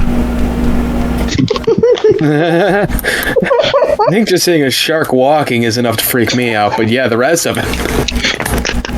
Yeah, before the camo, I was okay with everything. Yeah, the camo really just like, that's strange. Yeah. It pops off the weirdness in like a fucking cherry. She will definitely tell Tyler we should not have come here. There are Wan Kuei. It's too late for that now. Did she already change, or is she still in her fancy thing? She's in her fancy thing, but she's going to get in her back seat and change into what I posted. You want me to go out first? Pulling at his collar. I believe you've seen me without my clothes on. I mean, remember the graveyard? I'll just go out. I'll see myself out. I'll just go. So, because we don't believe in ambushing our characters, we're taking it that Tyler already had his disguise in place, his scarf, his glasses, his hat, while driving. Yep. I would think so. He's also aware that the mask of 1,000 face doesn't protect him from cameras, so he doesn't want to just, And while that is no strange feat in and of itself, his attire is designed to present an image, and it most assuredly does. Unfortunately for him, neither Lilius nor Beatrice are kindred of the boomer variety. They're a little classical as far as certain things go, but the fact that you see a clearly older styled gentleman step out of the car dressed fancily with a scarf around his face, glasses in place, and the car rocking with the slightly shaded windows of someone inside doing God knows what, definitely attracts your attention. Because even though neither Beatrice nor Lilius are the sort of kindred that rely on sex to hunt, it always means that someone is in a more suggestive state. Someone is seeking pleasure, which makes them very pliable, meaning that blood, the very thing you need to live and continue existing, is readily available. It's hard to deny that, well, sex and the idea of it is a potent tool for hunting and getting what you need in life. So even in this fearful moment for Beatrice, and even in this most confounding moment for Lilius, the fact that there is a several $100,000 vehicle rocking clearly beneath the efforts of someone pursuing pleasure catches their attention. Oh god, this is gonna end hard. Lilius is judging the fuck out of both of them. In public, in front of the fucking restaurant. Are you kidding?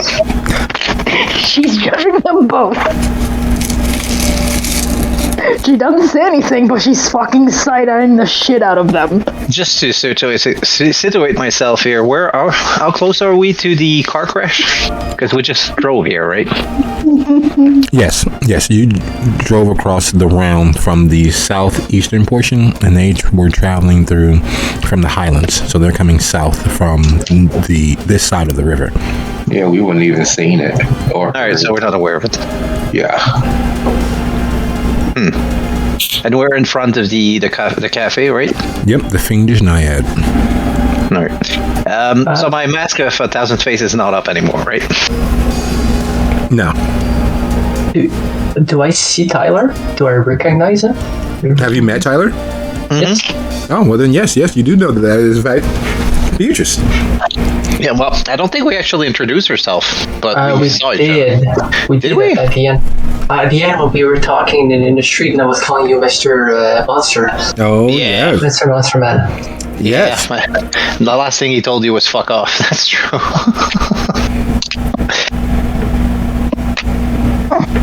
So, perfect relationship. Yeah.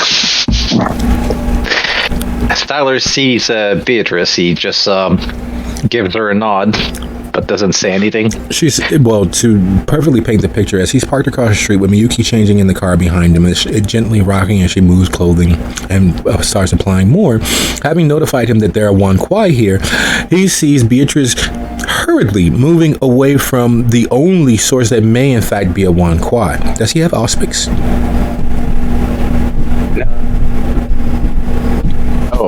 No, he does not.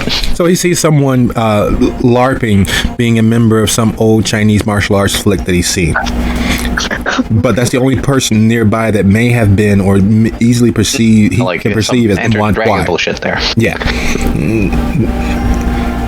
Wan Kuei, Chinese vampire, someone LARPing as an ancient, as an old martial arts flick from the 70s. Clearly, that's the Wan Kuei. All right. And Lily is backing away from him, turning to move away from him fairly quickly. Lily and Beatrice are both running from this guy?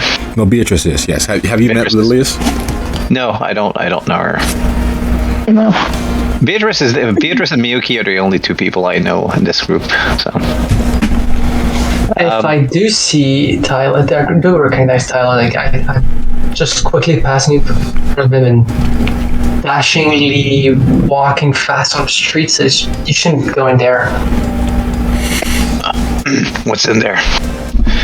Well, I keep going. I'm not stopping because the guy's still there. Entrance death. That's the only thing I can say. I say as slow as possible to not just be shouting in the streets. Okay. Tyler right now is just gonna wait for Miyuki to be done changing herself, trying to ignore what's happening in there. And I'm just the guy that's following her, has he seen me? Does he seem to be interested in me, or is he just fixated on Beatrice and moving? He's right now fixated on Beatrice. There's a confused look upon his face. All right, Tyler's going to take a few steps back just to not be directly in his walking path, and wait and see. I guess, like I said, he wants Miyuki to get out because he believes she knows the situation better than he does, and he is kind of curious as to what's going to happen if the guy catches Beatrice. So, trying to make himself not noticeable, not attract attention.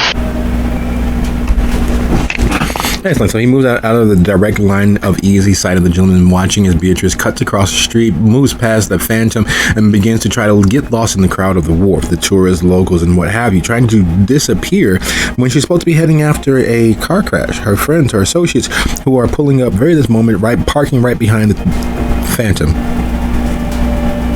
They're parking right now. Well, you don't recognize Andres' vehicle, but yes, Darius, Andres, and the party are easing into a parking spot directly behind the Phantom that is gently rocking as someone prepares inside or is doing untoward things inside. Do I see them getting out of the car? Andres. Mason. Darius.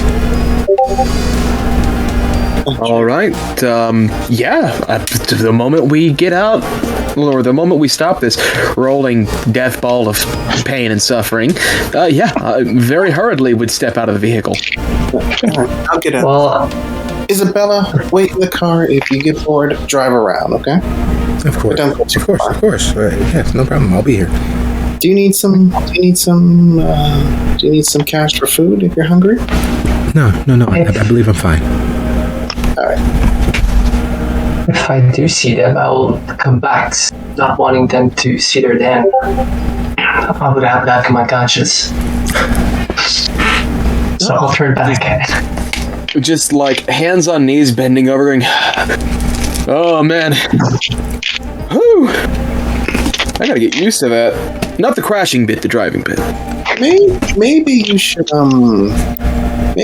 hire. Do you have a ghoul? What? No. Maybe you should get a retainer to drive you around until you're ready to drive. I mean, I could, but at the same time, like, I've got better things for people to do than drive me around. I normally get by with just using a taxi or something, but... And speaking of driving around, Lilius, as you're standing there watching the insanity of this moment, Beatrice flee from the easily dispatched human that is watching her go, as if he's watching a ship sail away with the love of his life, you watch as Darius eases to a stop and gets out of a... Could you describe your vehicle, Andres?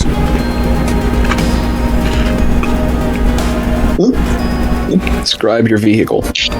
It's just a blue Tesla. What'd you say?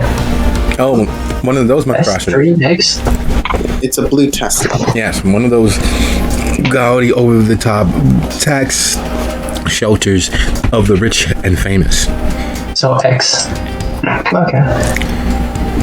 And as Darius steps out of a vehicle that is clearly several price ranges and salary ranges above his own, you see him, Lilius, and you see the Phantom parked directly in front of this. What is this? Lifestyles of the rich and famous, or the rich and gaudy? What is this? What the fuck, Darius?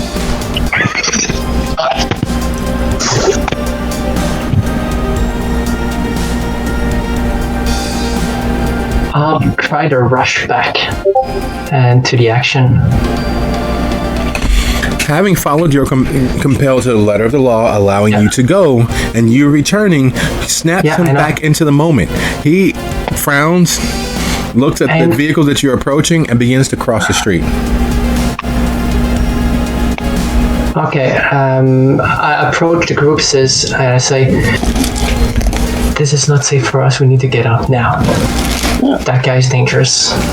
And pointing, it's like smoothly, like no, like overly pointing that guy, but pointing him, like clearly that guy is pointing the guy coming.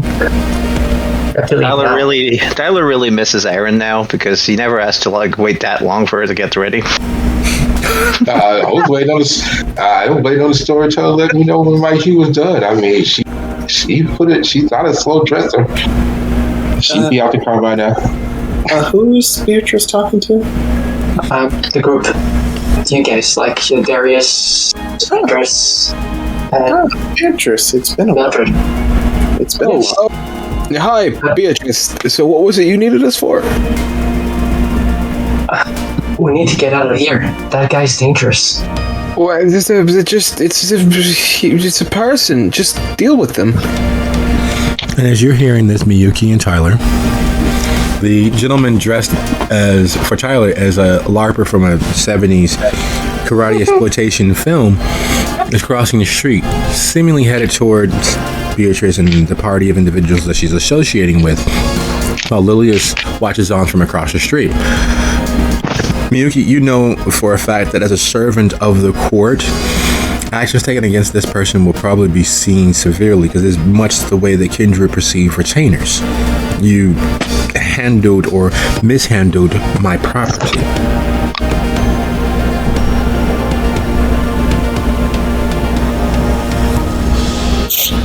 So he belongs to a white. He belongs to a Wan Kuei. Yeah, sorry. Yes. She can just ask what business does she? I mean, she can ask him what he wants, but she's not doesn't necessarily have to hurt him or talk down to him.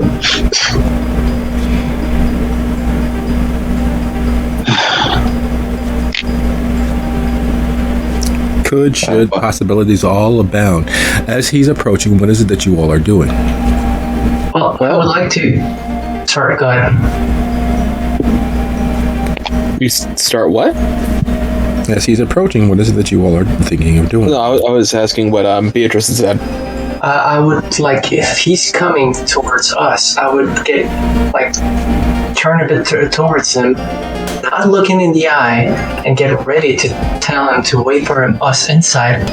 Once I feel like I can safely compel him, but until then, I won't look at him in the eyes to avoid being compelled.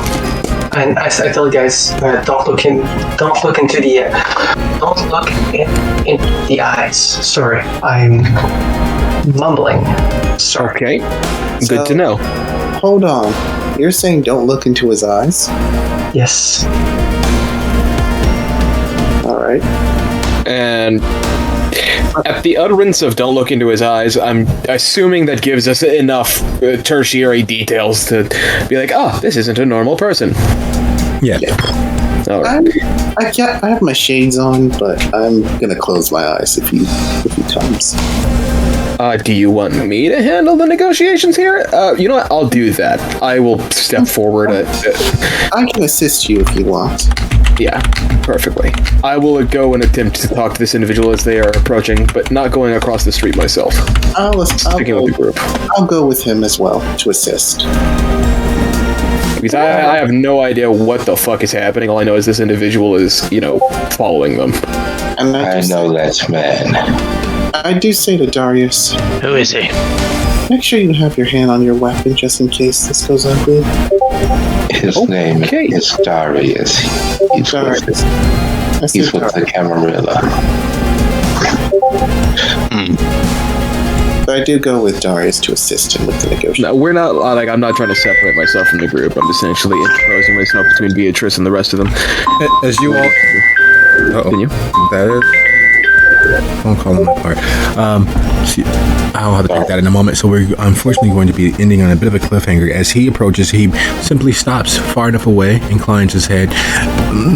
I understand these may be your friends. Would you all please be so kind as to accompany me? And at that moment, I would like to look him into the eyes and tell him, well, why don't you wait for us inside? Excellent. Everyone, your fates depend on your ability to resist and Beatrice's ability to be successful. Please, Beatrice, go ahead and roll your... Let me guess, you're using Compel? All right, so that will also count as your resistance to his roll, and everyone else will be rolling a resistance against whatever his successes are, okay? Okay. All right. So, can we rouse for this? Rouse for what? What are you rousing for? To resist? No, never mind. What's the dice? What's the dice for? Oh, your resistance dice pool will be your intelligence plus resolve. I do have fortitude in resistance. Oh, you have unstable mind? This is a use of dominate, correct? Yes, effectively yes. All right, cool.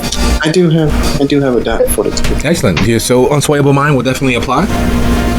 Your target number, because of the luck of the draw, is 3. Who enters into the den of the Wan Kuei? Who enters into the fiendish naiad? And does he enter by himself? What comes next? The hunger die or the Hunger. It's hunger second, difficulty third, and your difficulty would be 4 for this? Oh, 3, there we go. We can spin will, right? Yes. Ooh, you may wanna touch that. There you go.